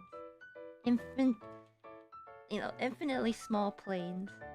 And the angle, location, relative to the light source is where, you know, would determine if it's light, if it's dark, etc. You know, when you learn how to draw a sphere, for example, or draw the light on a sphere. So in this case, I was like, okay, maybe it'll be a little more interesting. It does not sometimes have to make 100% sense.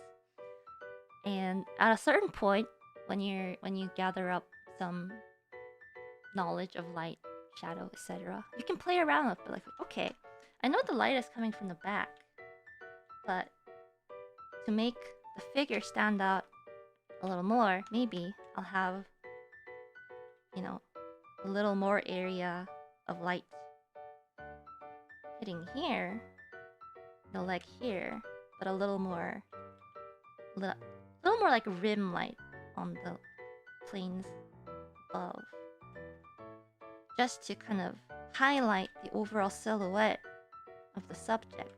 But then here, if I think about it, the light would be hitting a little more, because if you look at it from the side, like from here,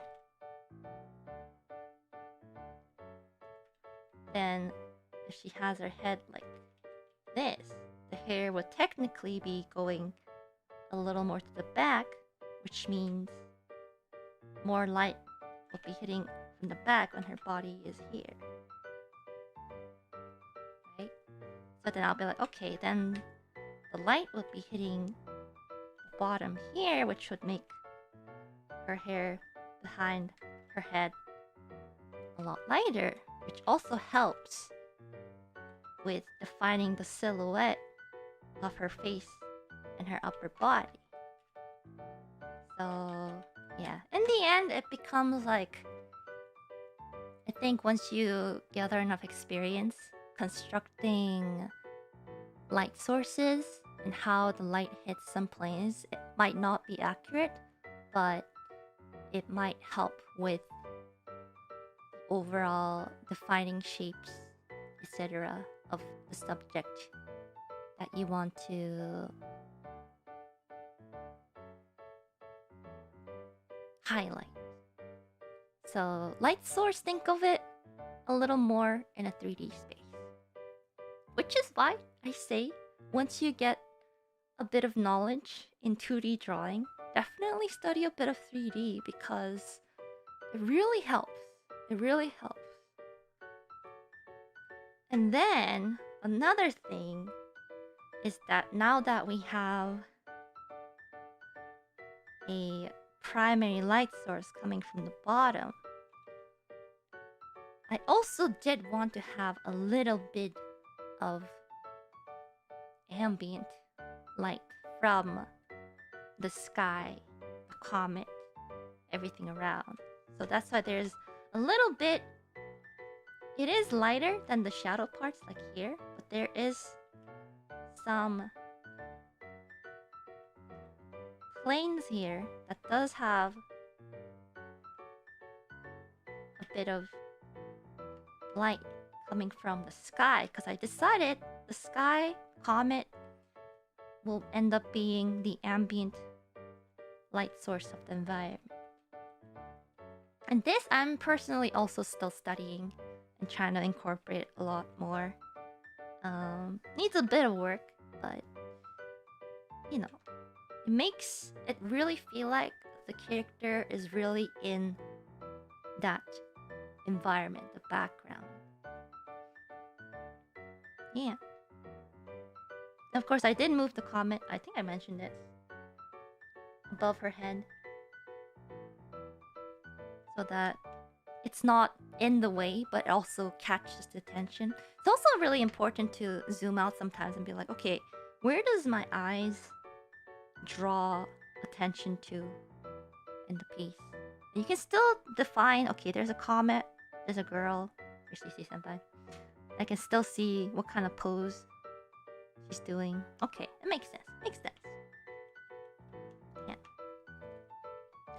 And because overall value of everything relative to each other is pretty similar, with only the light, even the lightest parts of the illustration.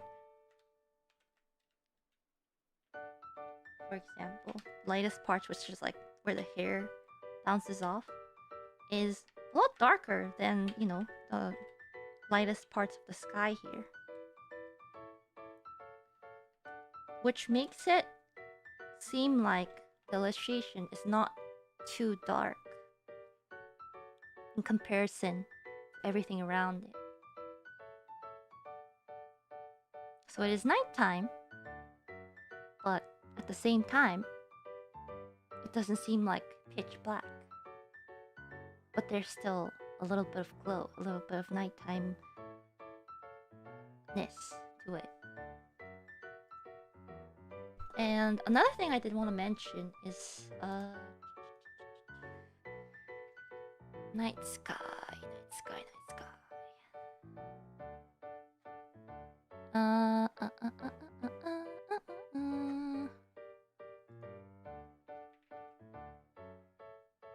So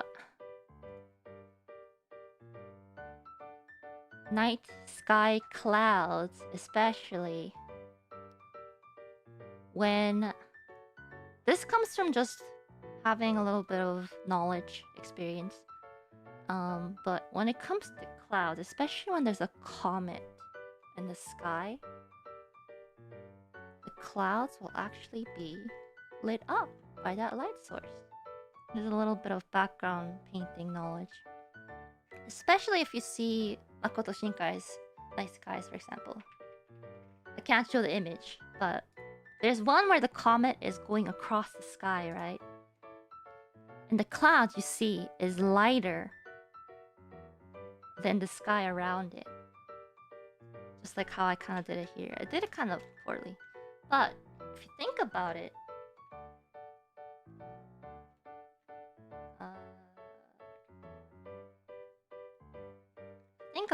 the sky, think of it as like a dome. And so if you're standing here and the clouds are here and the comet is here. It's a very bright comet.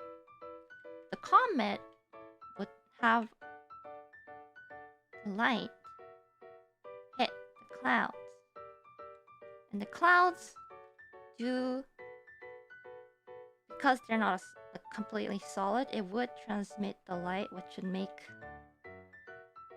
you know, it look lighter than the skies around it. Oh, that's pretty bad. So, if you look at it from here, although I don't add as much details because I don't want it to take away from the detail of the character. I could even actually... Where is it? Where's the cloud? Is this it? Is this it? No? Okay, there it is. So, I could even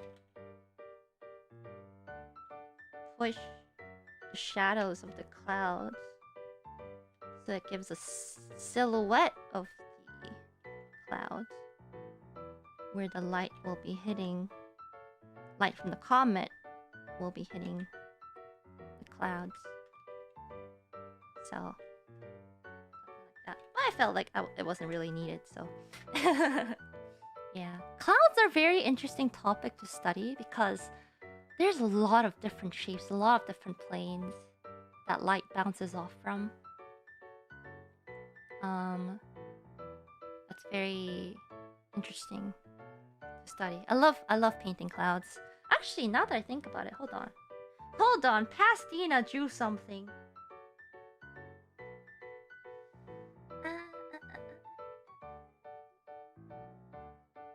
I know Pastina drew backgrounds. I don't know if I still have it.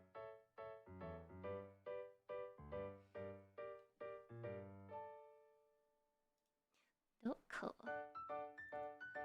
I'm already running out of space on my storage, and I had this PC for like how many months? Ah, Ina.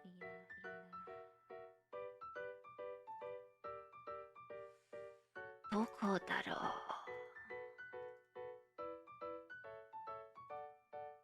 う? Rock up? No.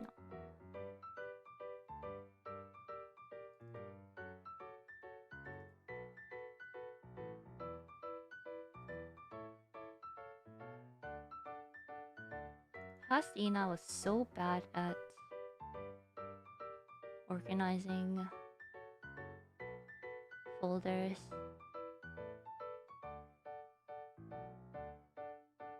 どこだろう。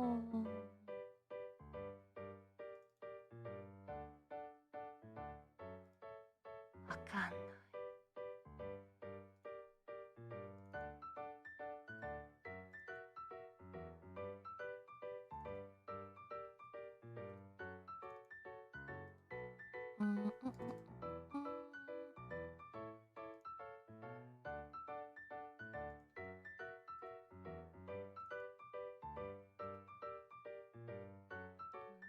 Ina, organize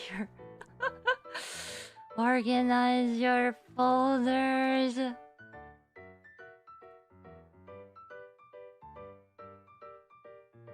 Doko? Ah, there we go, there we go. Aha! Wait, this is PSD. Wait, alright, I can find this.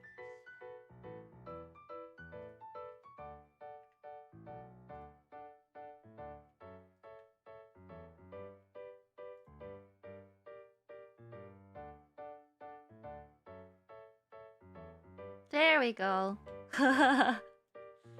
This is part of what I drew for. Give me a second.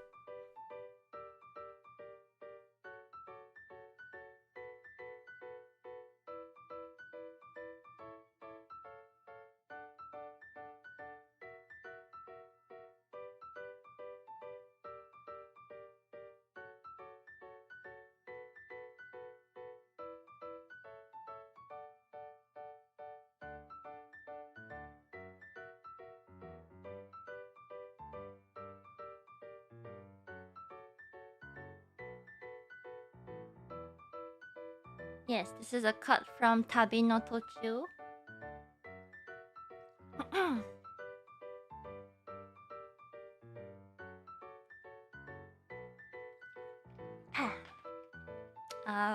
But this kind of explains. I should have used a more desaturated blue. Oh well, it worked out. But there's multiple clouds. As you can see, the clouds are light on the outside, where there's not as much water vapors. I don't know what they call it.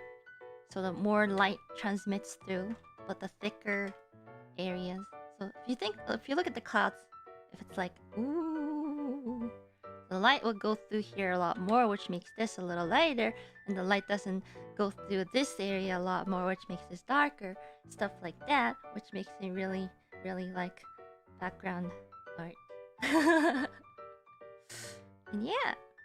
Oh, this is basically the same thing with different moons.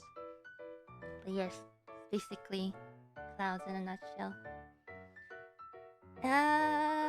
Yeah, I think that's about what I wanted to say for this illustration.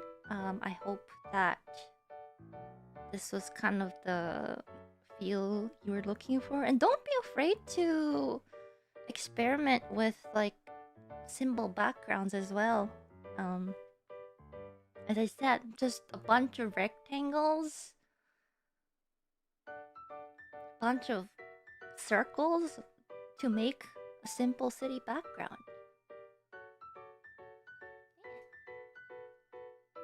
Praise the rectangles. Honestly, everything in life is just a bunch of shapes. Everything's just a bunch of shapes.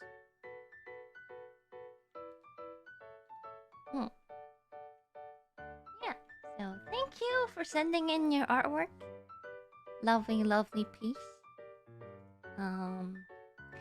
Maybe I don't. By the way, after the feedback I give, feel free to for the people who worked on the piece, who submitted the piece that I worked on, feel free to try and adjust your piece according to the feedback. I think sometimes I do that where I go back to older pieces and I give myself feedback, and I learn a lot doing it. So yeah. Thank you, thank you, thank you.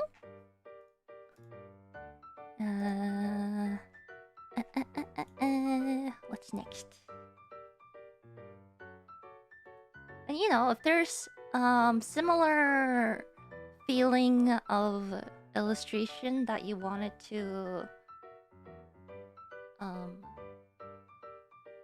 convey in your artwork, and you feel like, oh, I feel like I can try do that to my own illustration, go ahead, give yourself feedback too, and try to redraw some of the things that you felt like you could have done better. Because honestly, I personally like going back to some of my older artworks and being like, oh yeah, I remember I tried to, you know, put this kind of feel to it, but I remember I couldn't quite get it, but I feel like I can get it now. And yeah. So, that's that. I don't know how many we did. Did we do 3 so far?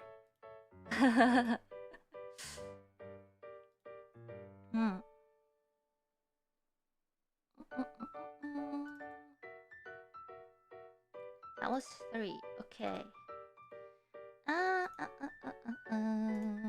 Let's do something that's a little different this time. Yeah. What the? Let me pull up there. Where is it? Aha. Okay.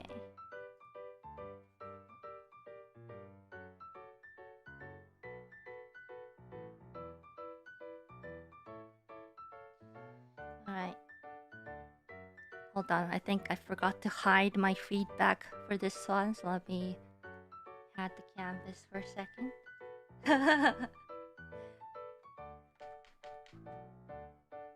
I want it to be a surprise.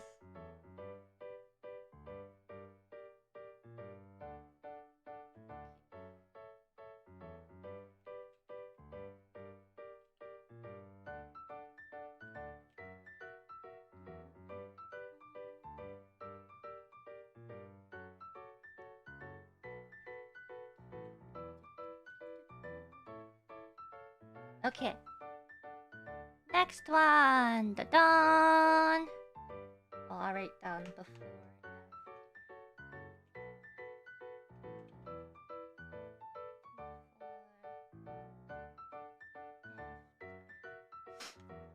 I chose this because they actually specifically named the artists that they were kind of wanting to get like a similar feel for. Okay. This is by Seopao89640390. Thank you for your submission. It says, Hi Ina, I want to create a stylized art that pops with bright colors and saturated colors, but I struggle choosing colors that complement each other. I really want vibrant art like Himukai Yuzi or Gyokai, but I don't know where to start.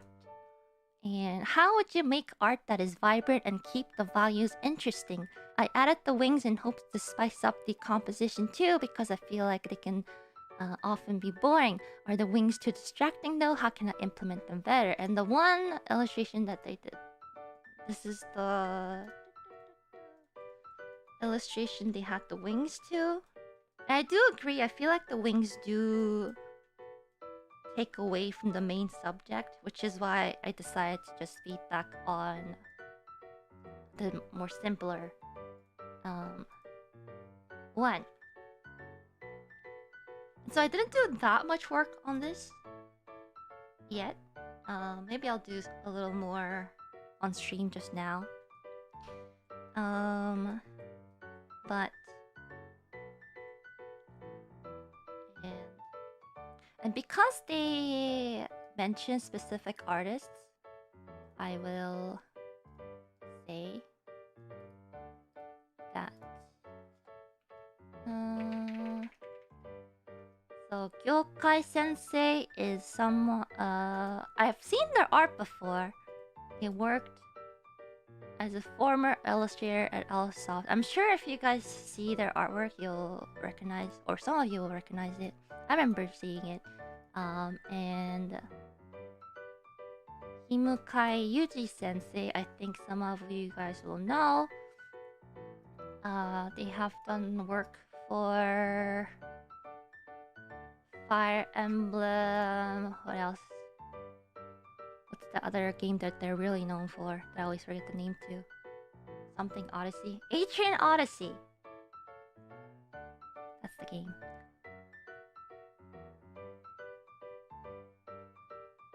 Which is very distinctive art.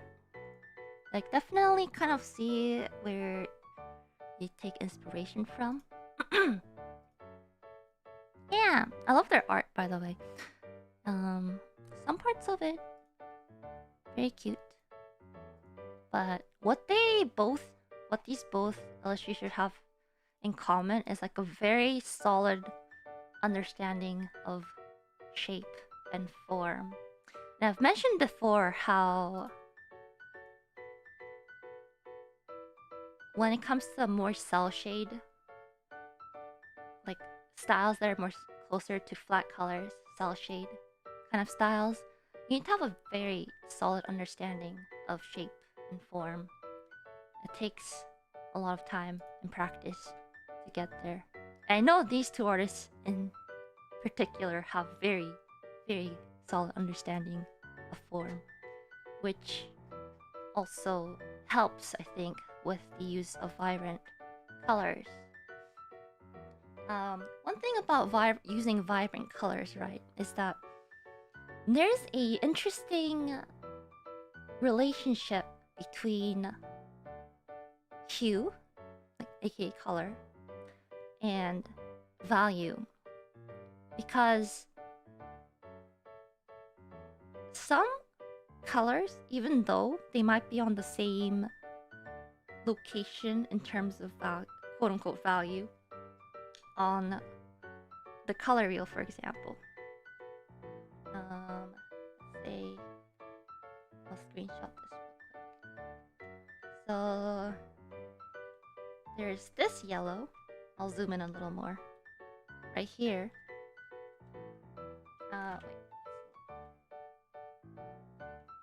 Right.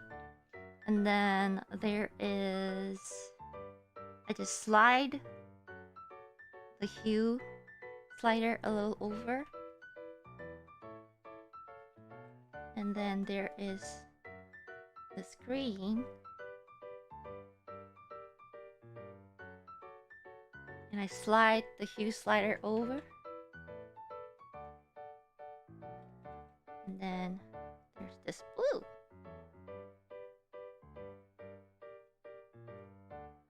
And slide a little more.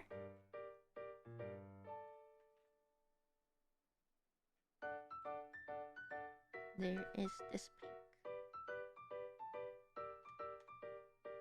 Right? And the location of this part has not changed. Only the location of the color. Which do you think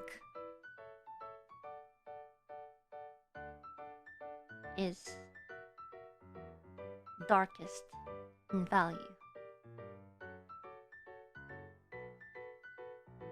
Question for you guys. Which is the darkest in value? The blue, right?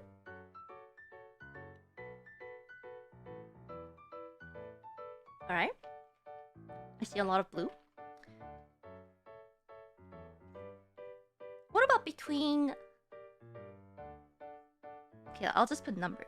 1, 2, 3, 4. Okay. They're all the same, you say. Okay. Interesting. What about between 2 and 4?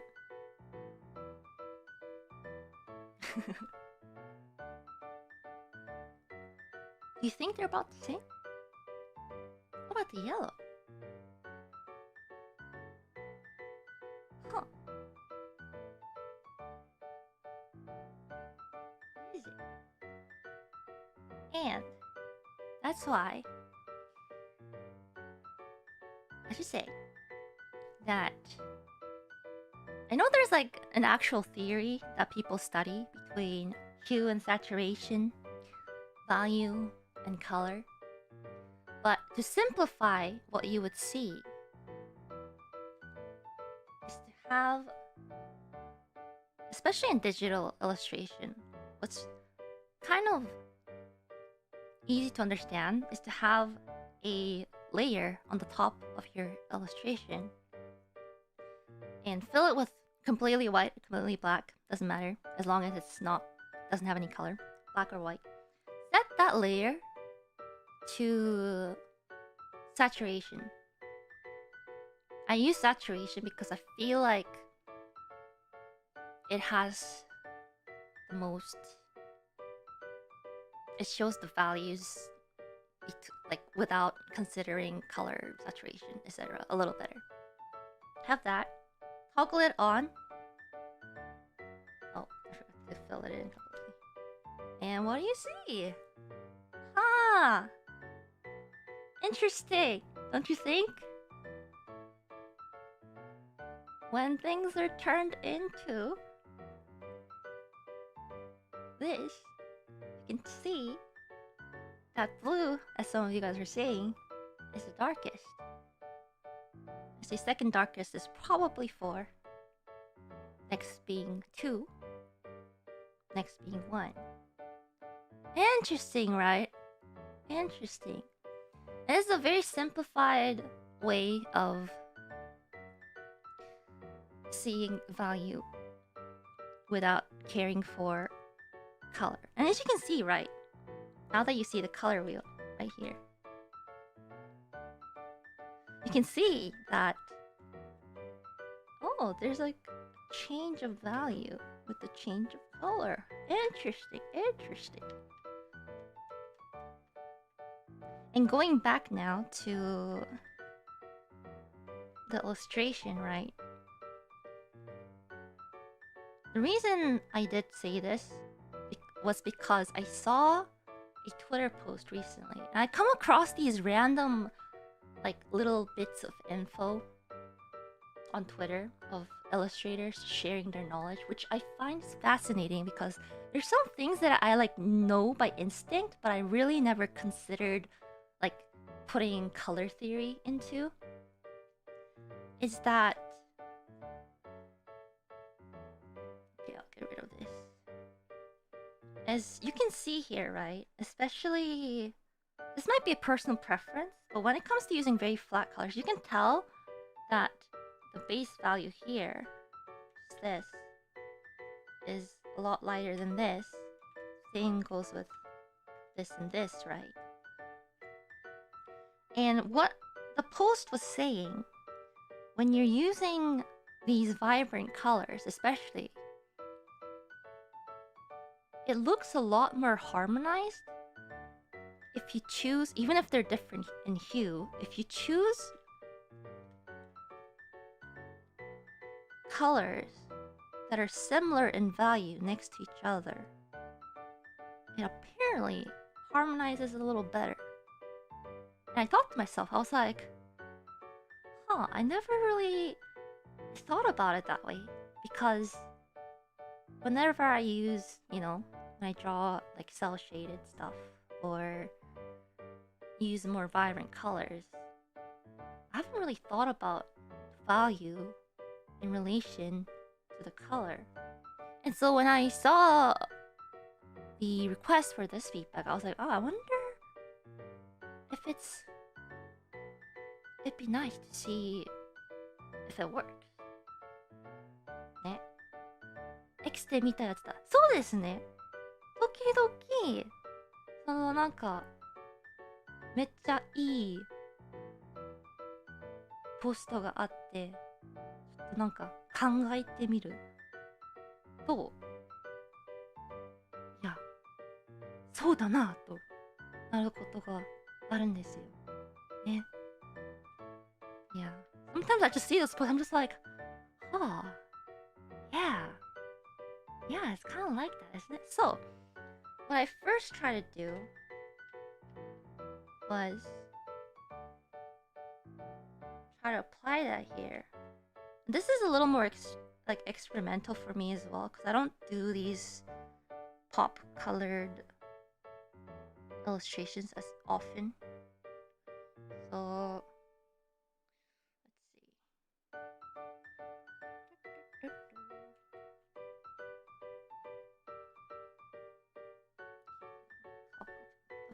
okay.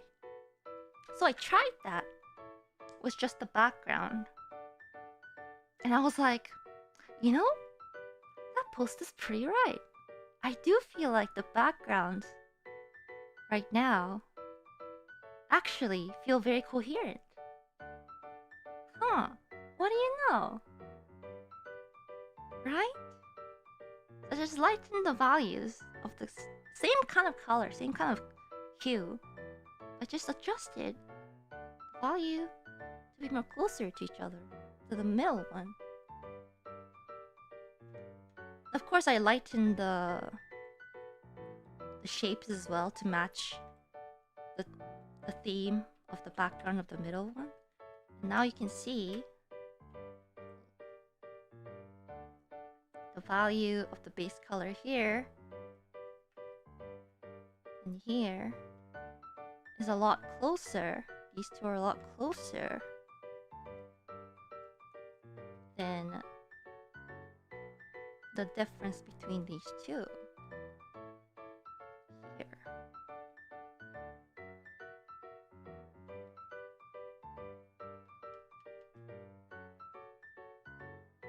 Which made it in the end feel a little more coherent.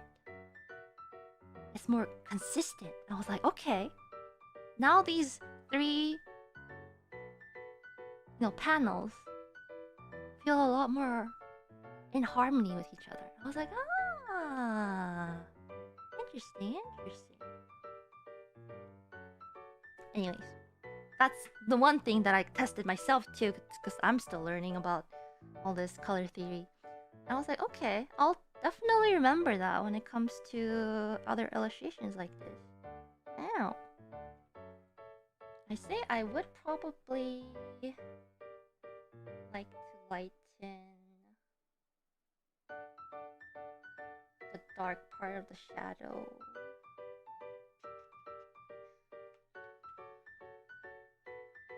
On the checker part. Maybe just a little bit.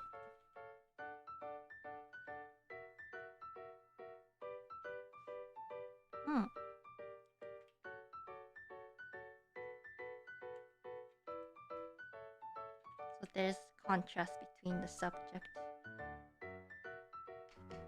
Okay, something like that. So I think personally that really upped the overall coherence of the illustration. Yeah, you also have to consider that different painting programs have different ways it blends color, which seems a little confusing once you think about it, but the way, because in the end, digital art programs calculate color mixing differently, like program-wise, software-wise. So Photoshop will have it different than, Procreate, and it'll have it different from Clip Studio Paint. So that's why having a more solid foundation in knowledge of color and how to use it really helps keep things consistent between even like traditional art and digital art.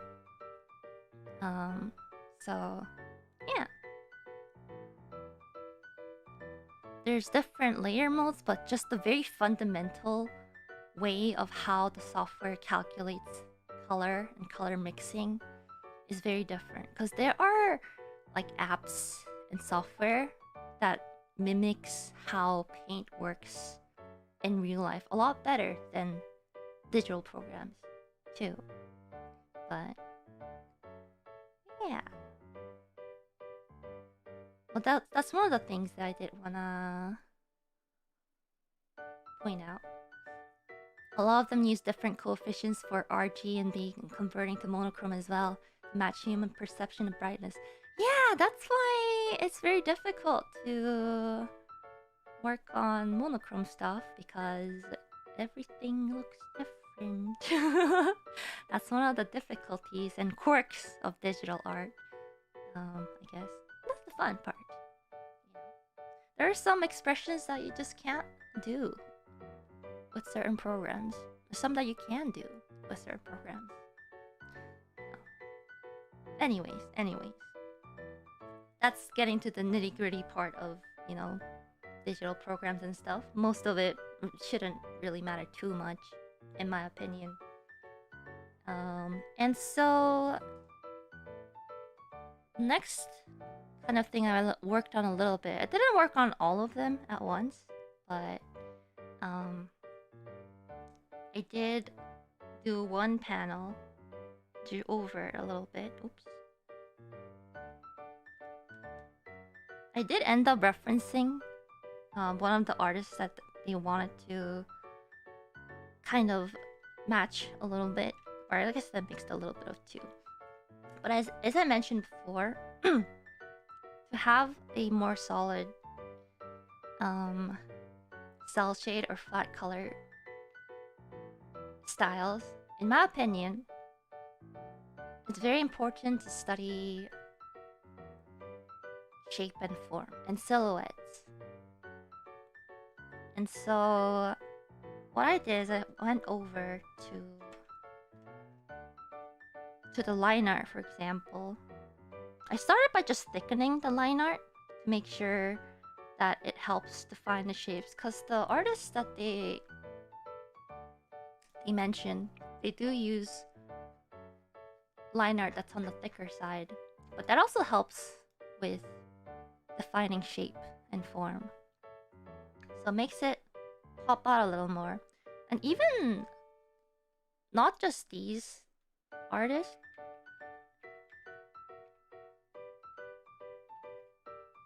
but if you look at works of like pop art in the past as well, they don't use line art per se, but it really focuses on defined shapes, in my opinion. Like, what's that one artist? Andy Warhol.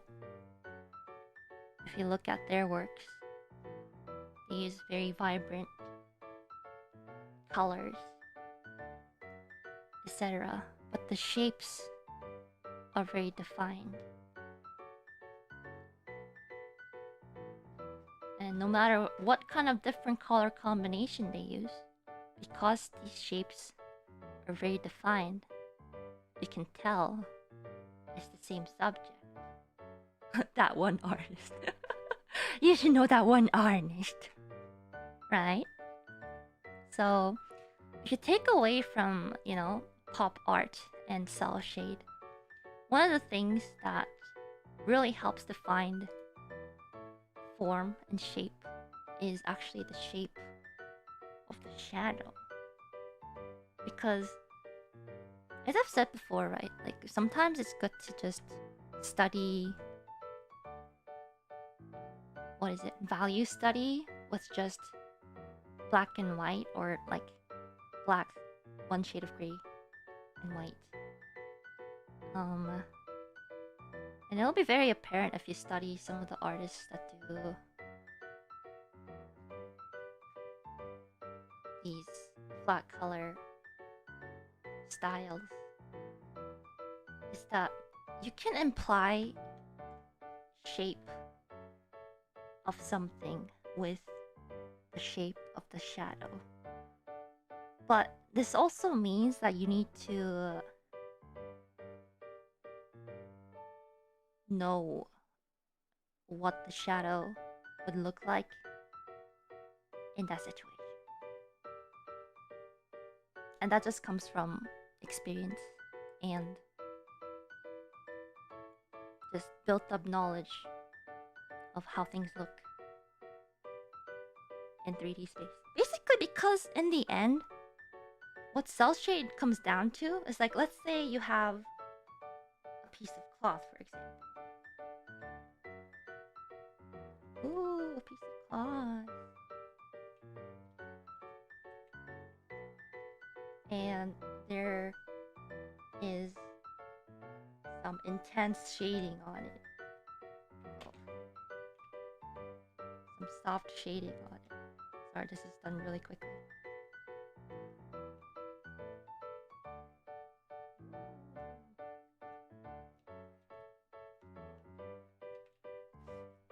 Right? All cell shade is in the end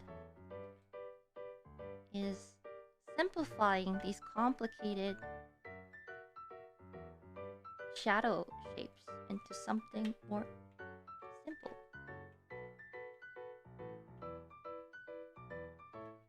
Like, oops. Ah! No. Into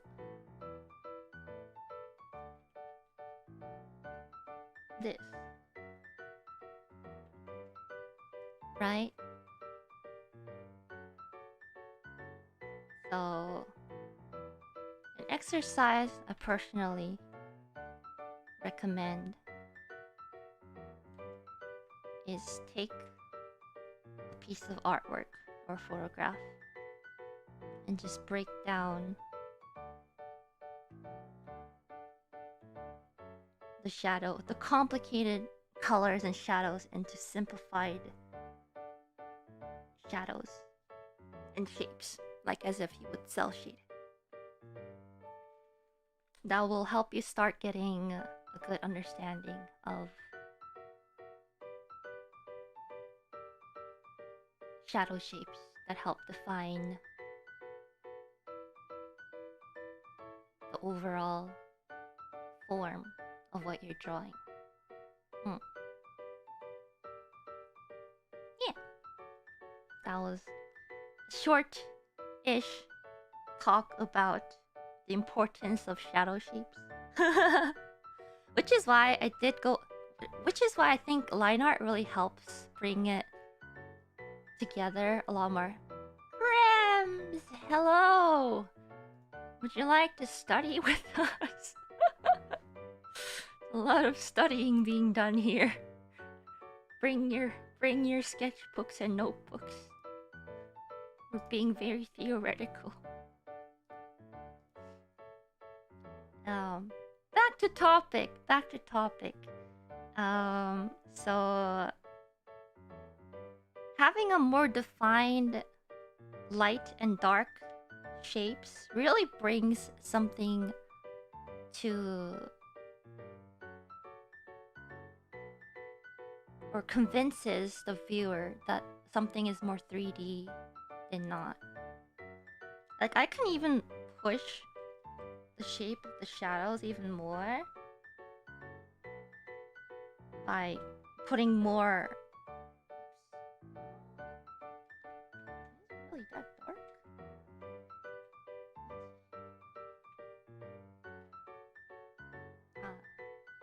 There you go. Like, I can push it even more for a more 3D-like shape.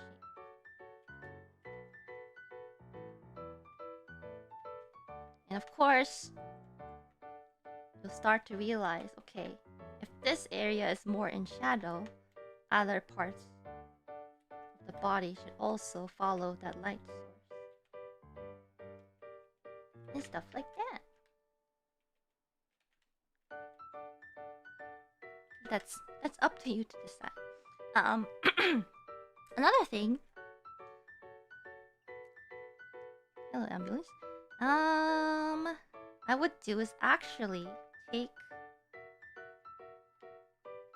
because if you think about the overall piece and what you want to show, you have to think about what you want to show the audience. You want to show the cuteness of Ina, and to exaggerate that, I personally like to take Ina,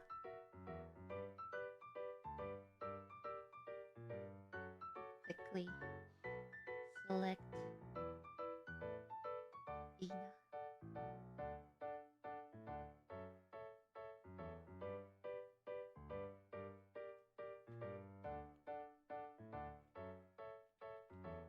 and maker fill up more of the space.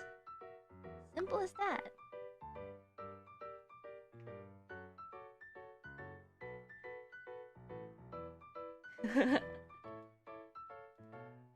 You don't need extra objects. Just need to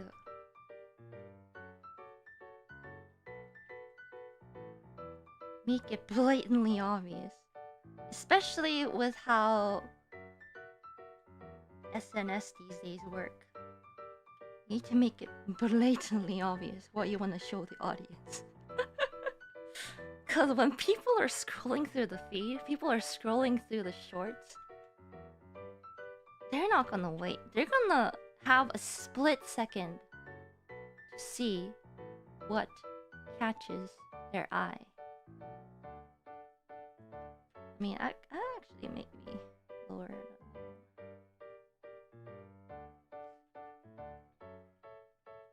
As a person who likes to just randomly spend a lot of time browsing different feeds and YouTube shorts, I have to say, these days people won't stay beyond a split second. Rockside, everyone's joining in. Everyone will be illustrators now, and now you too can draw cute hololive fan art. Let's go. Yeah. In the end, especially if you think about the trends of illustrations recently, too, and how social media works. This is going into like social media analysis at this point. People are not gonna take their time to read and see illustrations and stuff slowly. You know the speed at which people scroll through shorts and Twitter posts. They just keep scrolling and scrolling. They will stop if something catches their eye. But if it doesn't catch their eyes in that split second, it's gonna be difficult.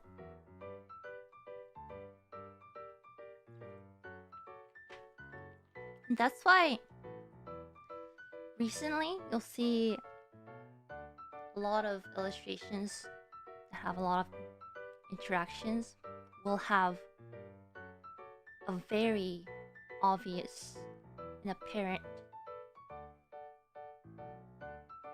point in the illustration or photograph that will catch someone's attention in that split second. A lot of illustrations with strong lighting, strong silhouette, a lot of contrast, or good use of color contrast, etc. You will catch people's attention. That's why you'll see a lot of illustrations like that. At least that's something that I realized a little bit. So taking that into consideration, especially if you like posting your work online.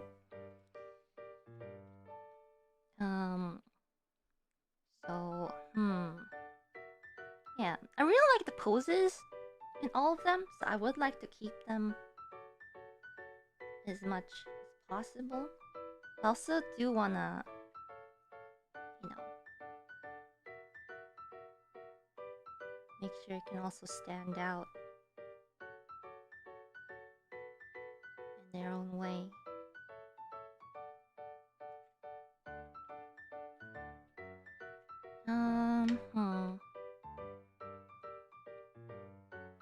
Yeah.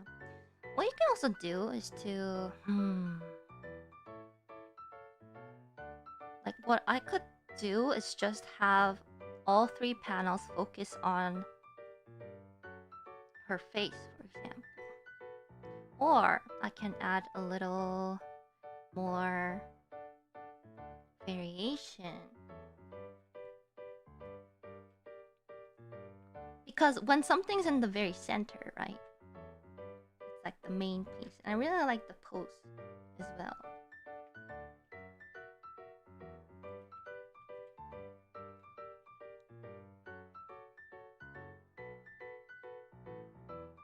It's kind of like... Because like once you first glance at it, you're just like, oh, it kind of seems like a comic panel. So they go very roughly do the same thing as the other panel. You know. Sorry, I won't go as detailed as the other panel. It's a lot to redraw.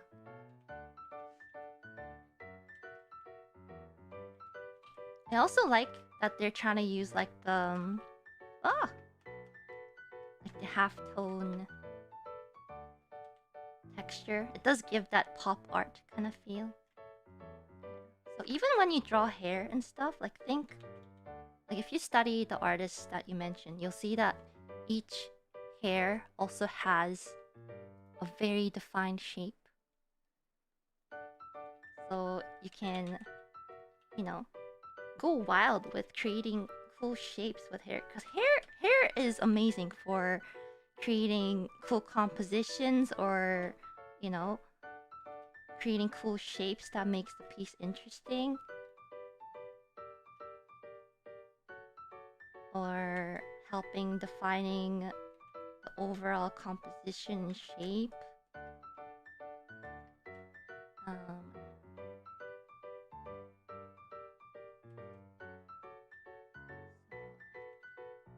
think about it, because hair is a very easy thing to use for leading the viewer's eyes around the artwork.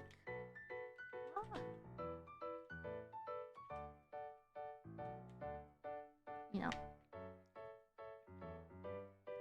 And maybe even like try to add in some things or props, something that, you know, adds story. Because like when I first see this, it kind of seems like a comic panel too, right? So I would think to myself, okay, what if I add a little bit of story in each of these panels? For example, she's going, she's tasting something. What if, you know, I add a little bit of whipped cream, and then maybe I can be holding a whisk. I do have a whisk.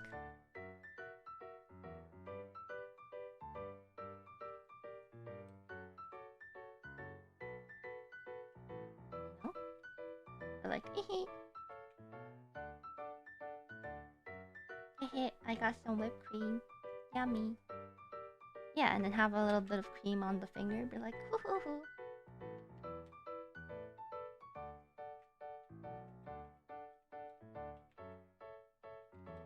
And with the sleeves too, a very, cause if you see, okay, maybe I can switch into the outfit. Hold on, let me switch outfits. Where's my party style outfit? There we go. Get rid of the wing.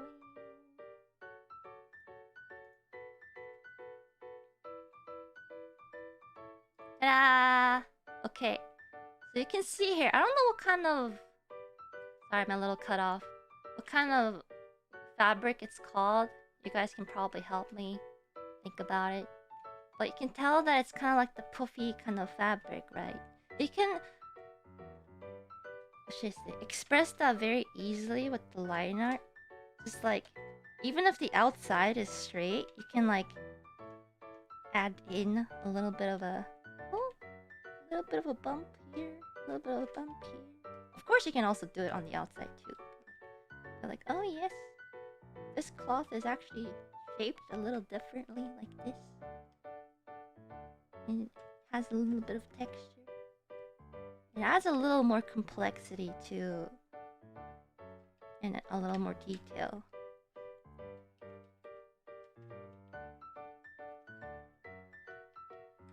Yeah.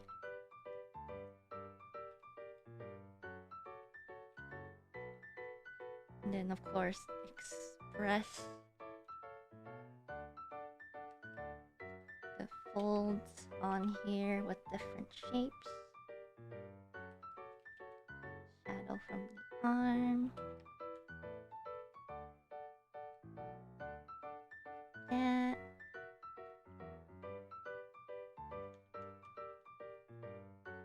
Also add, like, match the detailing or the thickness of the lines for good consistency, you know?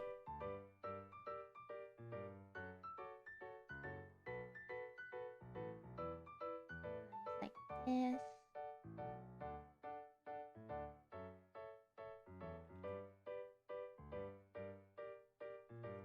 Yeah.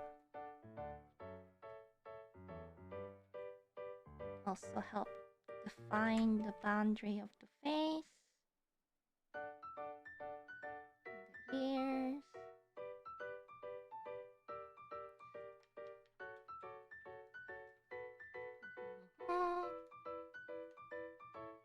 Yeah. Of course you can use thinner line art, but when it comes to a more vibrant colors, I personally do feel that you need a stronger line to help define the colors a little more.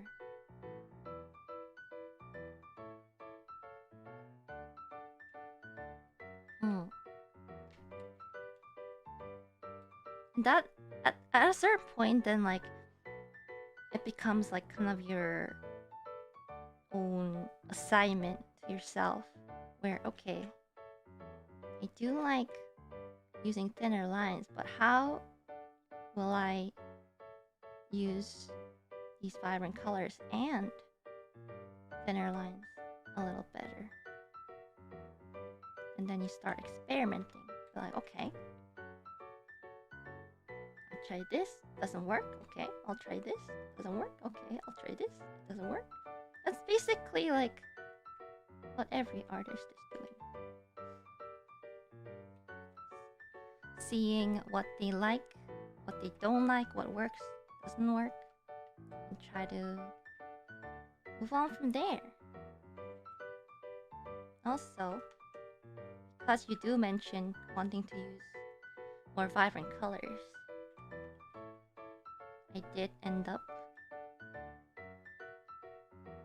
changing the color of the highlights a little bit.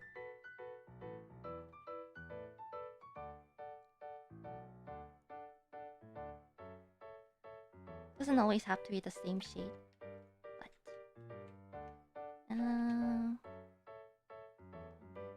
that.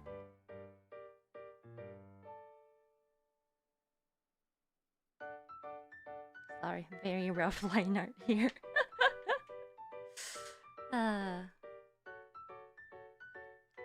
You know, I'll also do the same thing. The last panel. Oh wait, get rid of this part.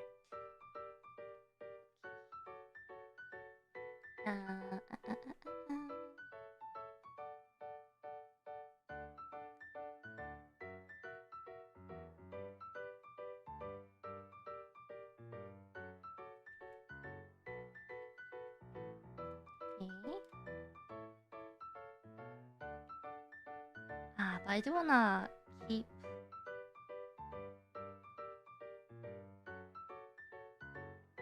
the pose. How would I fit?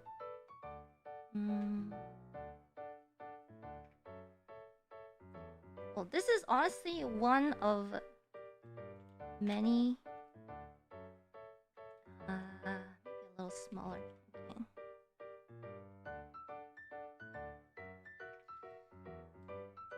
Ways I will go about working on this. I'll explain the other method in a bit.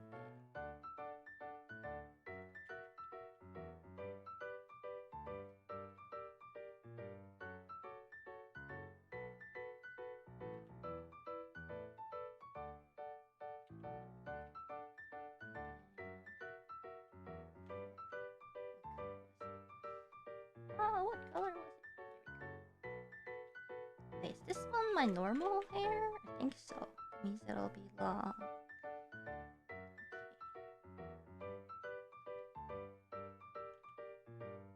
Of course, add in that detail. You know, one detail that I really like about their choice of color is that they changed the color of the shadow depending on the panel. It's a small detail that might go unnoticed, but it really worked really well. Because in the pink panel, shadow is a little more on the pink side, which does bring harmony within the same panel. But in the green panel, they switched it, so even the base color is a little on the yellowish side, and the shadow also on the yellowish side. On the purple-blue side, they also matched that color, which they did a really good job. Very good job. Also do that.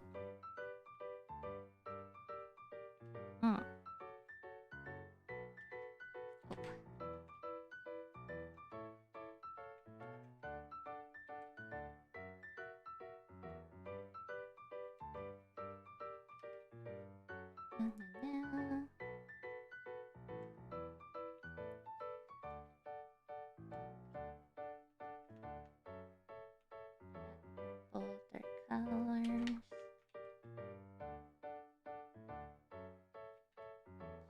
Line art. Okay.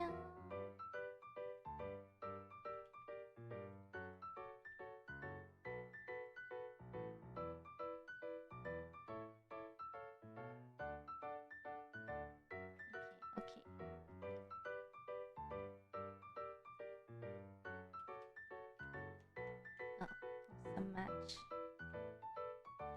the eye. This line art. As well. Sorry, this is really rough. This dark flap is honestly just my personal preference. Something I do.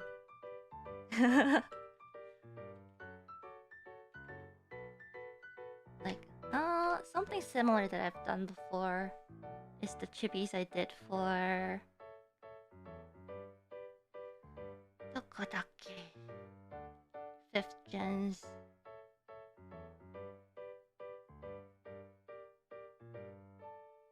Is it all? Let me see. And the emote as well, yeah. Ah,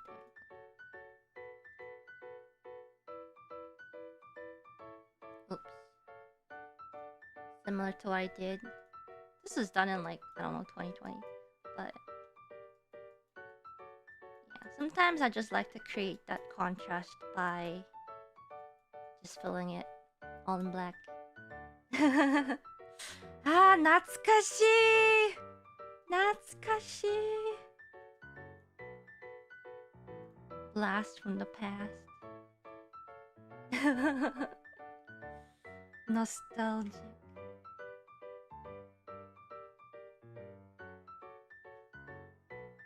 That was so long ago.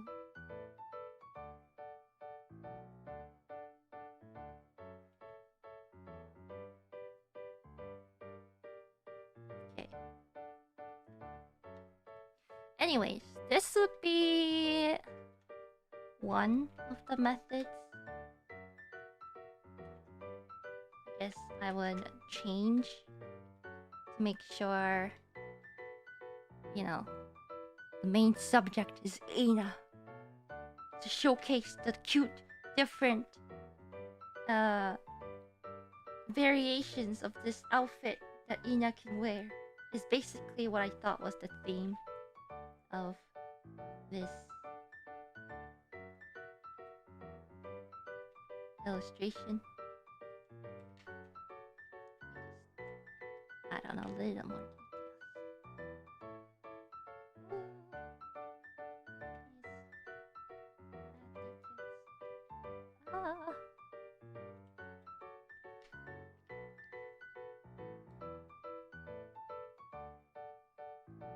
But if I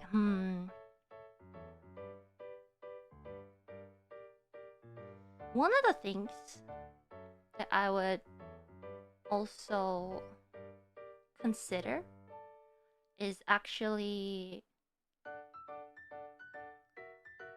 eye contact. because I think I heard this once before where there was a social experiment where someone just went out to the street randomly and they started staring at this one location, just random location. It didn't have anything there. They just stood there and kept staring at this one point. And everyone around them, walking by them, was curious what they were looking at. And more people gathered around them to see in the direction of that one person and what they're looking at. Which brings up the point where eye contact and illustration can also be used as a method of guiding or becoming a way to draw someone's attention. So, especially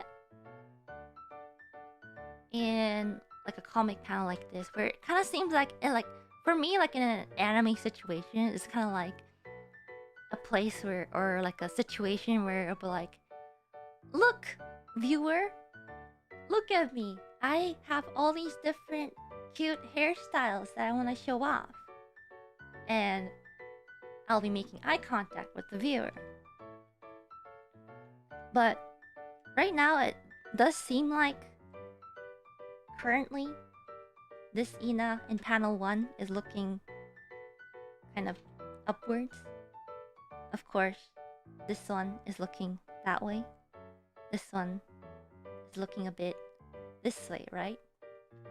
But what if all of them, all the Inas, were staring at you in the center? Oh, would you go doki? A doki doki? A doki doki? Oh my. Oh my. So, if I could just edit this a little bit, I'll try to use their original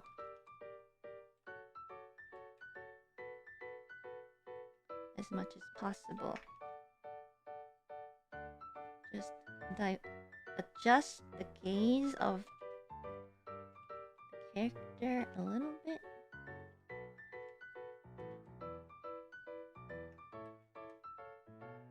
So that it's looking at the viewer. Right? You're like, now it looks like from before where she was looking up. Where was she looking? But now she's looking at the viewer and being like, hee, do you like this hair? She's asking you, she's creating an interaction between the viewer and you. And with this too, you can also bring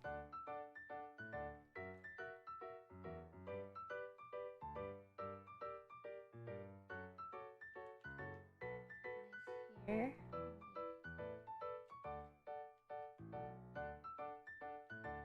This one's a little difficult because it's not a standard eye pupil. It's like a sparkly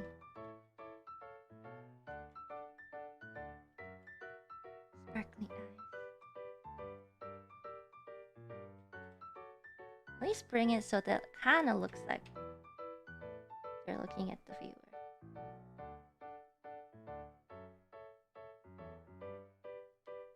You can also exaggerate the eyebrows a little bit.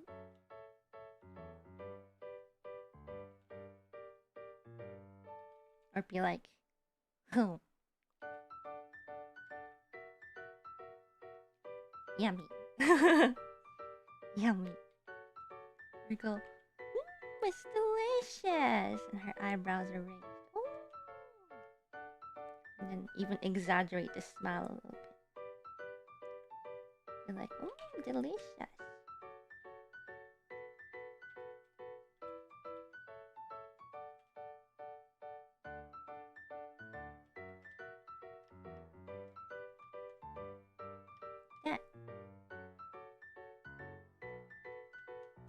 course, the same with here.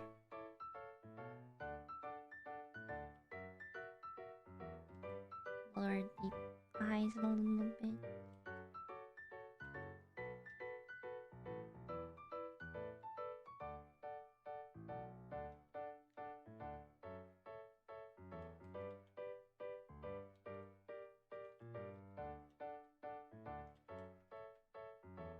And go, ooh, hoo, hoo. How do I look? Ooh, hoo, hoo. I could lower it a little bit more.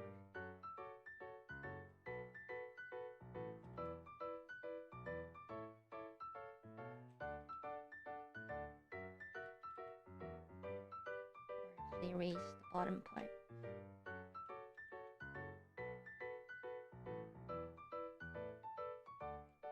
Ooh, hoo, hoo.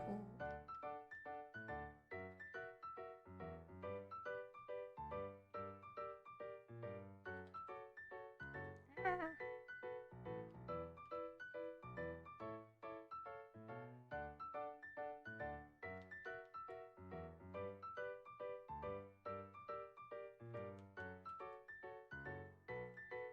Hold on.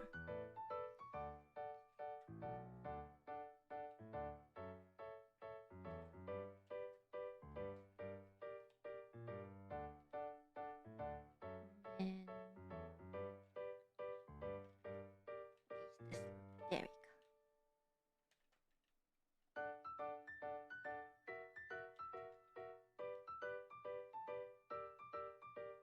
There.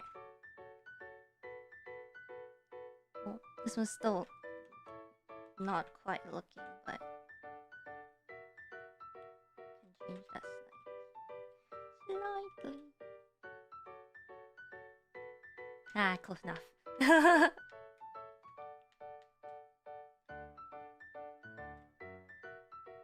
But yeah, can you see now? It's kind of like, rather than, because our eyes follow where the character is looking.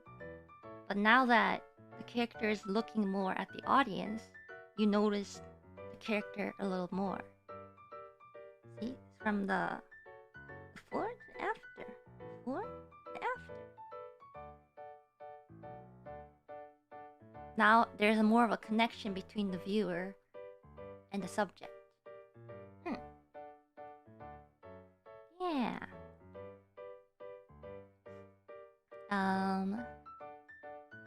That would be what I would say is my feedback.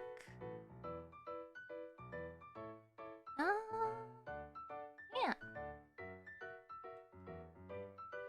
When it comes to using more vibrant colors too, I'll zoom out later. I'm not quite done. Mention why I did the thing at the very start with comparing the color and the value.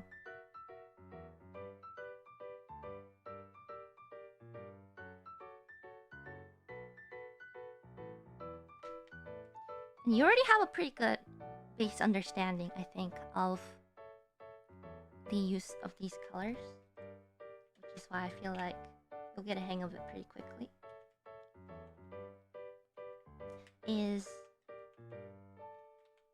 Sorry, a little more details. When you choose some of the colors for the shadows, etc., like these are completely different hues. Like this one is blue, this one's more in the purple, but I all of a sudden use a more purple. I can even be more fancy and add in like darker reds in here randomly.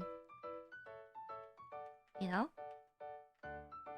I can do that for a lot of things. I can even add greens if I wanted to. Well, different greens. But in the end, what really makes it work is that same concept I covered at the very start. Like, at first you'd be like, oh, how can she use a green? But it kind of works. But if you look at it from a value point of view, Actually, the green might not work as well, but darker green, etc. But you'll see that in terms of the relative values to each other, minus the values, I mean they're close enough that I think works. Is that, you know, okay, this in terms of value is lighter than the other. As you can see, the highlight, the lightest part of the highlight is this, and the color or the value in between is this, and then the darkest part is this. So it makes sense that that's a highlight. But in terms of the color, when you look at it, it's completely different, right? So, someone who's really good at this theory, like the master of color theory, is actually Rei Sensei, that did a lot of Callie's album art.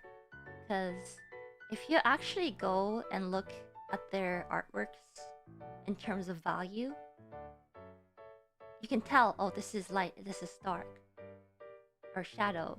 But if you look at their colors, it's insanely colorful. But because Rei Sensei has a very solid understanding of color and which values they represent, it works. Yeah, using color and light is really fascinating. There's so much you can do, so much you can try. It really comes down to experience as well, because, you know, some of you already got it, because when I asked you guys which one has the darkest of values with the colors, you already knew the blue instinctively. You just know it's already gonna be the darkest. So having experience and experimenting with different things, you will definitely be able to be just able to pick out colors with the right values that you're looking for. But yeah, this will be the feedback I give to you. Honestly, you don't need that many fancy effects like the wings. Sometimes thinking about what you want to show the viewer the most, and then thinking about, okay, how am I gonna make this point the highlight? How will I make it stick out? Be the most noticed thing by someone who glances at it. And then kind of work from there. Yeah. Anyways, that is my feedback. I will zoom out to show you the comparison.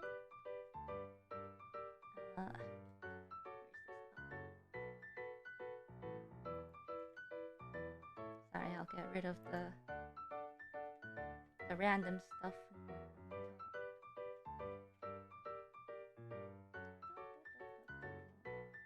So, yeah.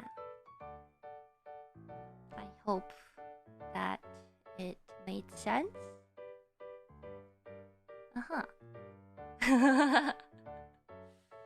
Yeah, thank you for your entry. Very, very cute. You already have a very good understanding of color, so I can't wait to see what you come up with down the line. Waku waku. Thank you, thank you, thank you. Alright, how's my shoulder holding up? Oh, feels a lot better. I think the painkiller kicked in. It's definitely a lot less painful than when we first started 3 hours ago, which is good. All right. That.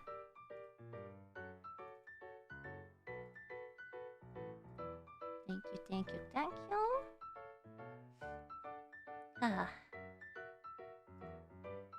How is the abyss going? You mean the cover art? Art for the cover? It is complete. Now just waiting for the MV. Oh, I guess I could. Do I want to spoil it, guys, on some of the armor? I guess I already showed it a little bit. Hold on. Hold on. I did save a time lapse. of the line art and coloring of Ina that we did at the end of stream last Inacademy. I'm happy with how it turned out, so looking forward to what it'll look like. There we go. Okay. It's gonna be a quick time lapse. Ta-da! Oh, there you go. Oh, past Ina. Wait. I can put this on top of the canvas. It'll look like I'm working on it right now. Wow! Speed, guys, speed! Speeding through this art. Oh, yeah, let me fill in the colors. Yeah. Same colors I did at the end of last stream. Oh, yeah. Working on it. Ooh! Rendering, zooming, yeah! Speed! Speed!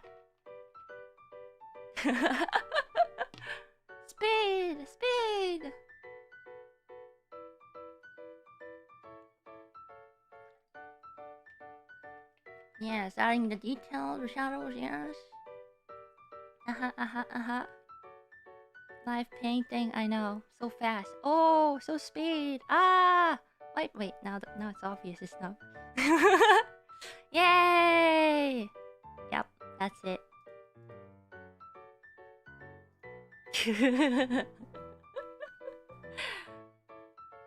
You guys will see that sometime whenever it's released.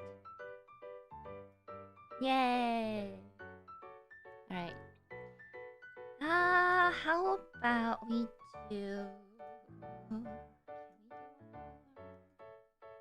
I do have one more that I've done. Okay. This one, I didn't have too many things to cover, so I think we can do this. Alright! This is by Hidori. Thank you for sending in your art. Has a very nice atmosphere. Lovely.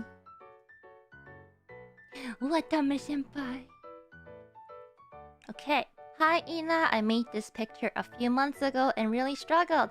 How do you deal with composition and weird aspect ratios? Also, what could be improved to make the image look less busy at the bottom and draw focus to Watame's beautiful face? Oh, okay. In terms of what they want to express, there weren't that many things, which made it a little simpler, in my opinion. Why is she smoking? It's not smoke. It's lollipop, and it's actually winter, so it's the breath from the cold air.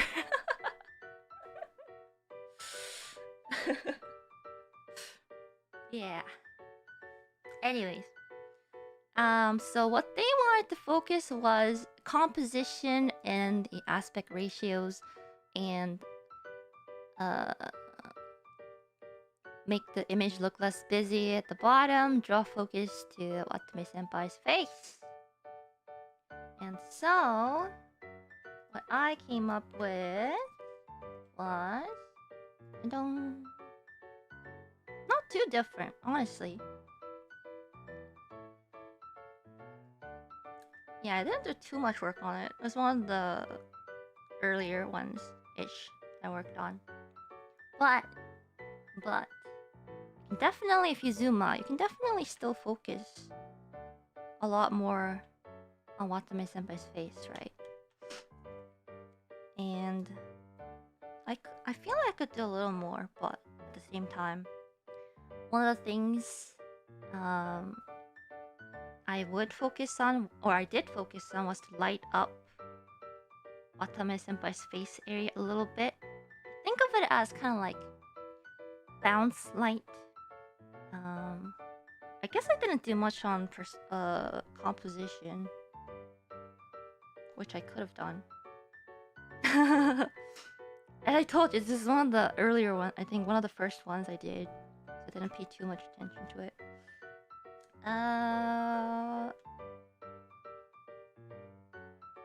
Honestly, if I were to look now, composition-wise, okay. Some easy lines to check in terms of composition.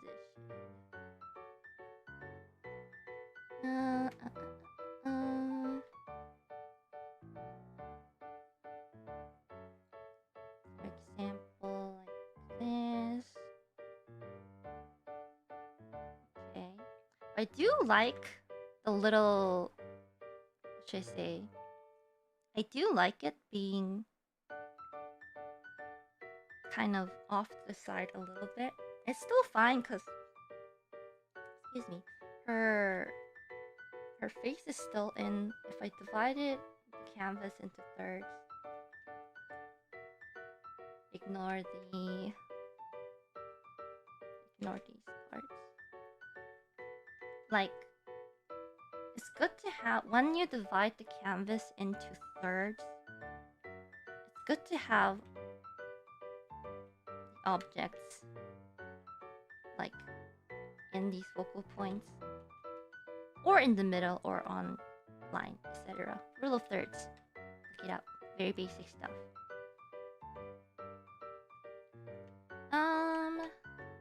Which is why it's probably one of the reasons why I did not actually change much in the composition. But something I could do. Another bunch of leading lines.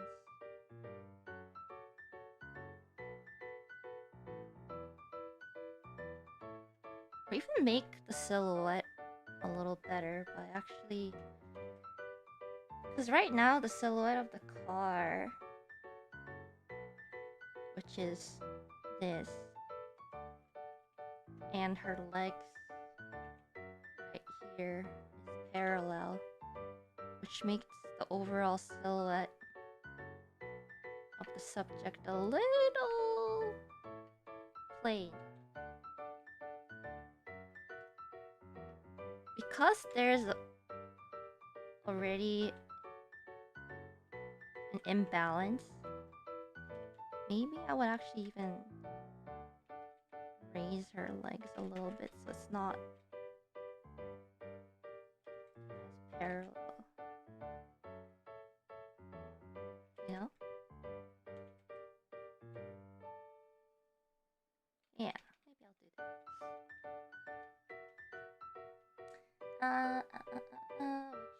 Which means I will have to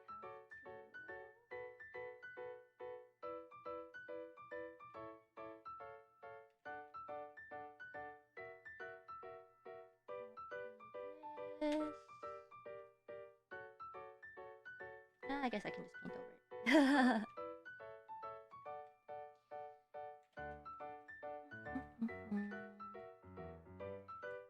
So if she was sitting, I don't want to fix anatomy because they didn't ask for it. If we don't ask for it, Ina's not gonna feedback on it. So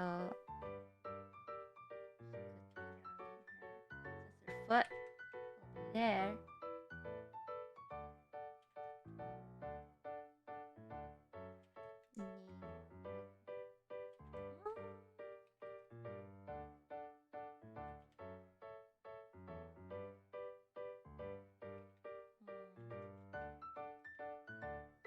I did. Hold on.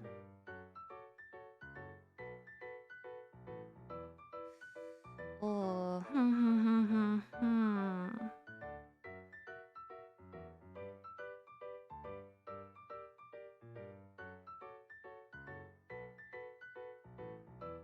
Now that I look at it.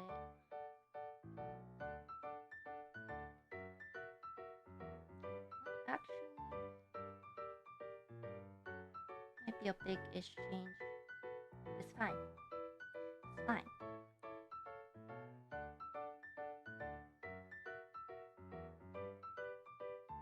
Sometimes sometimes I don't like to follow the rule of thirds.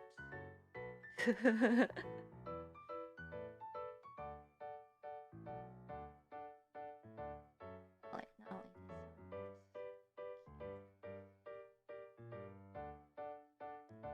Rule of thirds is one of the ways you can easily do composition, but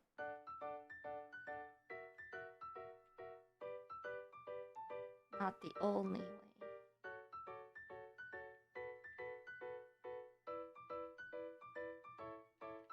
It's just guidelines.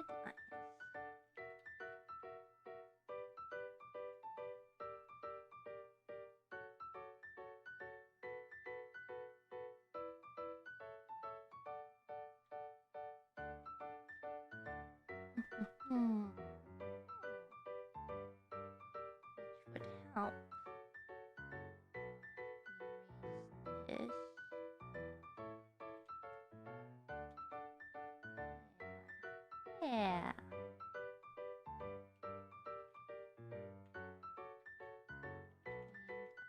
Make the color disguise instead. Ah, it means I gotta redo the background parts. Ah.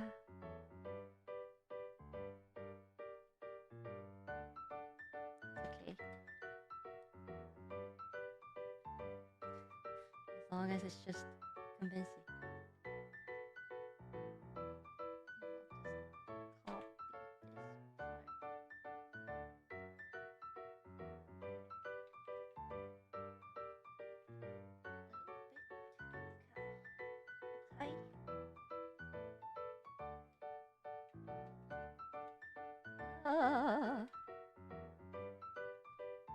Yeah, I thought about asking people to send in PSTs, but I was like, that's too much work. It's fine. I'll paint over. I'll paint over it. Oops. Ah.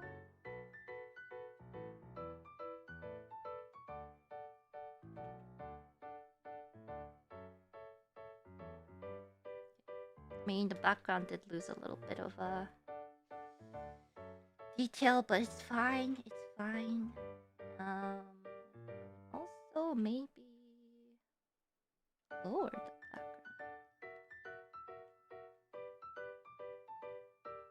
Yeah.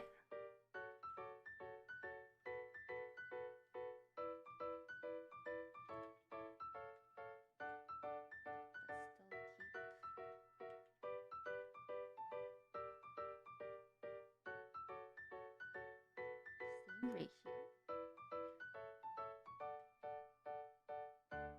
Up top. Okay.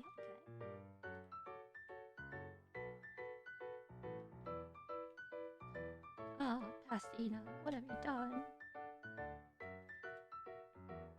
Okay. And then we gotta paint.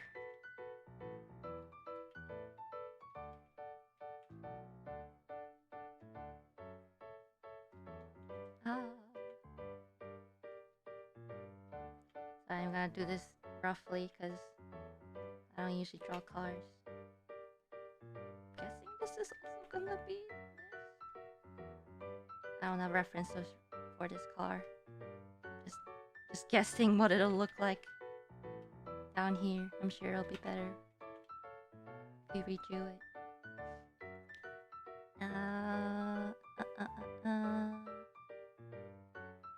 That. Then.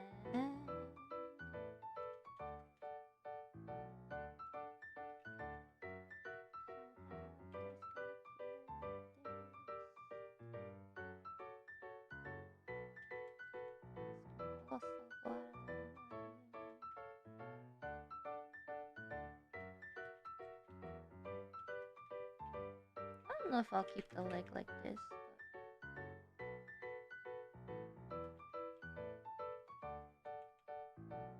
I do feel like it gives off more of the energy that maybe they're going for. Who knows? Who knows?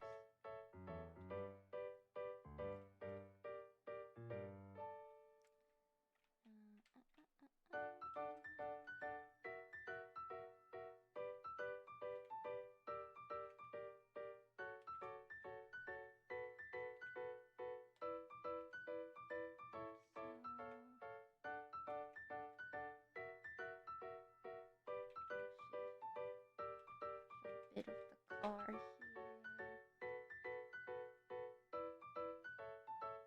It's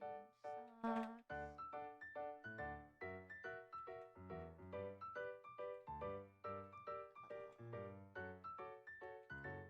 socks. It doesn't have to be 100% anatomically correct.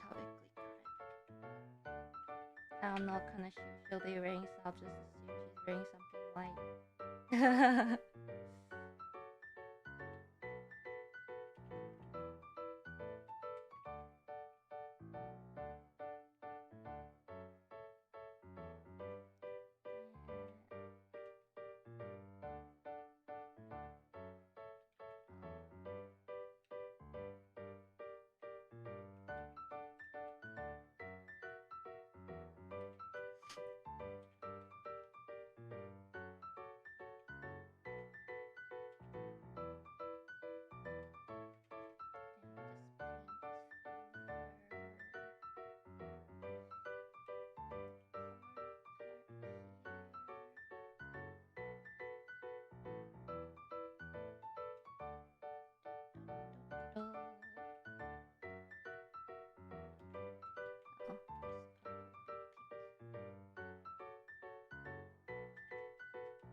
Yeah, I can see that.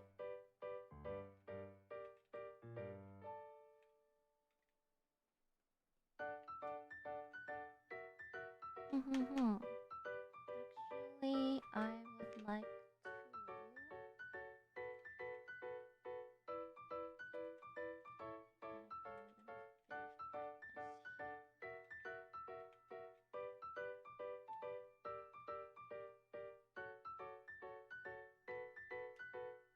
Yeah.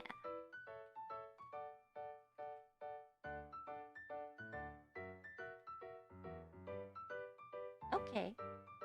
Okay, that makes a little sense.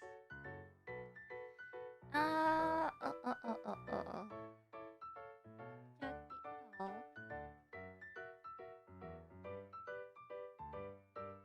Yeah, could improve the background a little more. It's fine.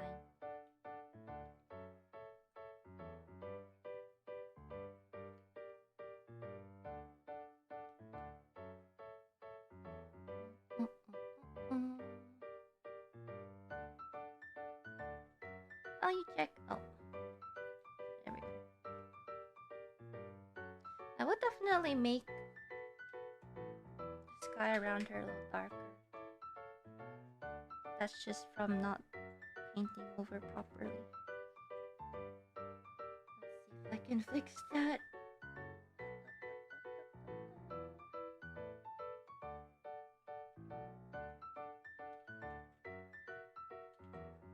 A little bit. A little bit. Not too much, but a little bit.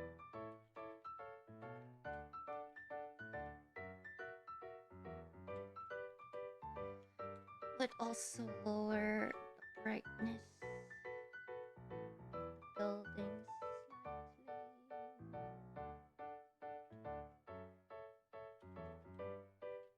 So they don't compete for the most attention. A little bit is fine.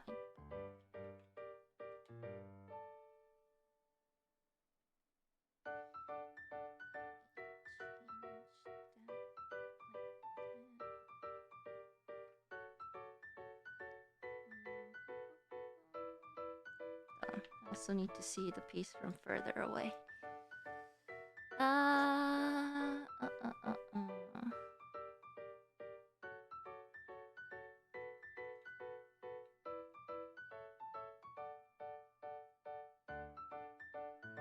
Just lower the brightness on the top a little bit.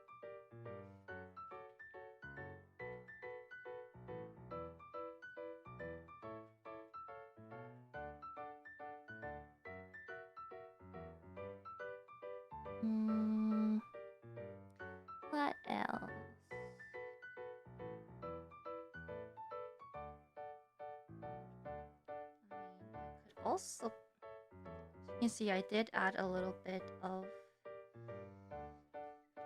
shadow, not reflective shadow, reflection. Because the car, I assume, is gonna be shiny.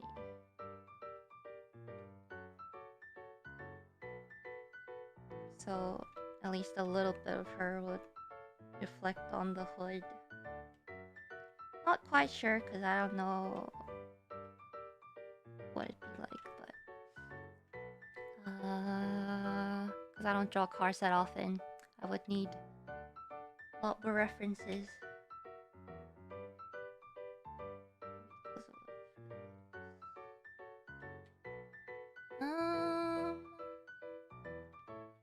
Maybe.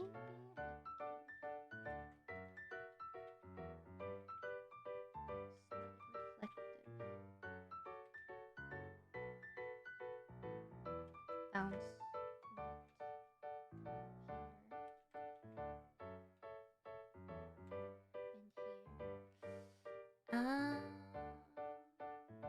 Yeah. That's basically the gist of what I would do, I think. Important thing, I guess, was changing the pose a bit so that there's, what should I say? There's a little bit of more interesting silhouette of the subject. So like here, as I said, the leg is this way and the silhouette of the cars parallel to each other. So having it making, especially with this as well, the road, the leg, the car. So the car now is a little more bent, the road is a little more straight, and now the leg is crossing them both, creating a slightly more interesting silhouette. I would add a little more rim light. It's kind of hard to do right now. To help define her silhouette a little more. I'll definitely add more details on the lighter parts. Or actually lessen the details on the lighter parts and add more details on the shadow parts. Like the same thing I said last stream. With you can decide where to add more details if the illustration is in light or if it's in dark. I think most of it is in the dark, so I would add more details to the dark and actually get rid of details in the light, or get rid of some of the contrast and details. Yeah. So changing the overall balance of the shapes so they're not always parallel to each other. Especially, okay, so parallels could work if your composition overall is more symmetrical or more straight.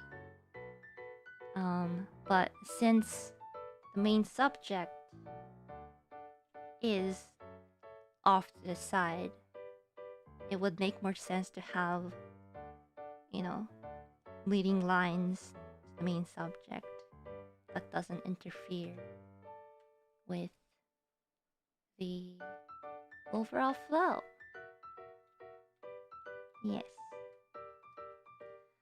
So a little shorter this time, but there wasn't too many. Also, yeah, that's one of the reasons that I did get rid of the big plane of light on her legs.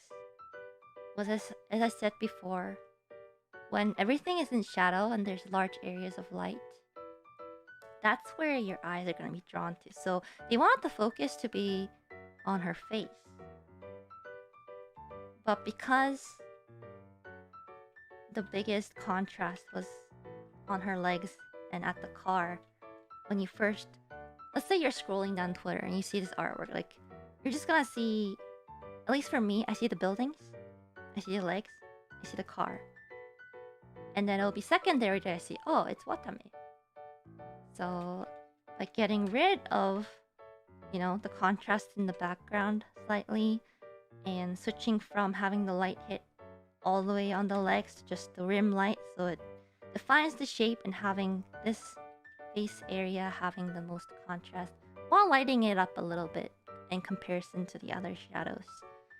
draws the attention to the most important part, which is our face. Yeah.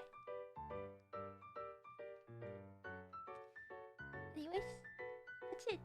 Yes. I hope that it made sense. Hope that was helpful. Yeah. Hello, Windows. Yeah. It's good to also decide, when to omit details or squish the details, as I say, and when to not squish the details. Also, the same, feedback I should give myself sometimes, because I do really like, adding in details in the places in the end where it wouldn't really matter. But that's why you have to zoom out sometimes and decide what I want to show the audience the most. Yeah. Alright. I think that's good enough for today. I don't have any more, I think, that I've done ahead of time. Yeah. I hope that was helpful to you guys. Thank you for coming to watch the stream today. I hope you enjoyed it and learned something new. Maybe you'll apply it to your own illustrations down the line. Yeah, and tomorrow is an evening stream, but we will be playing Night Rain with Myth. So please look forward to that. Thank you. Hope you guys have a wonderful rest of the morning, afternoon, evening. I will go rest my shoulder. Also send you guys to Galley. Okay, thank you. Until next time. Take care. Bye-bye.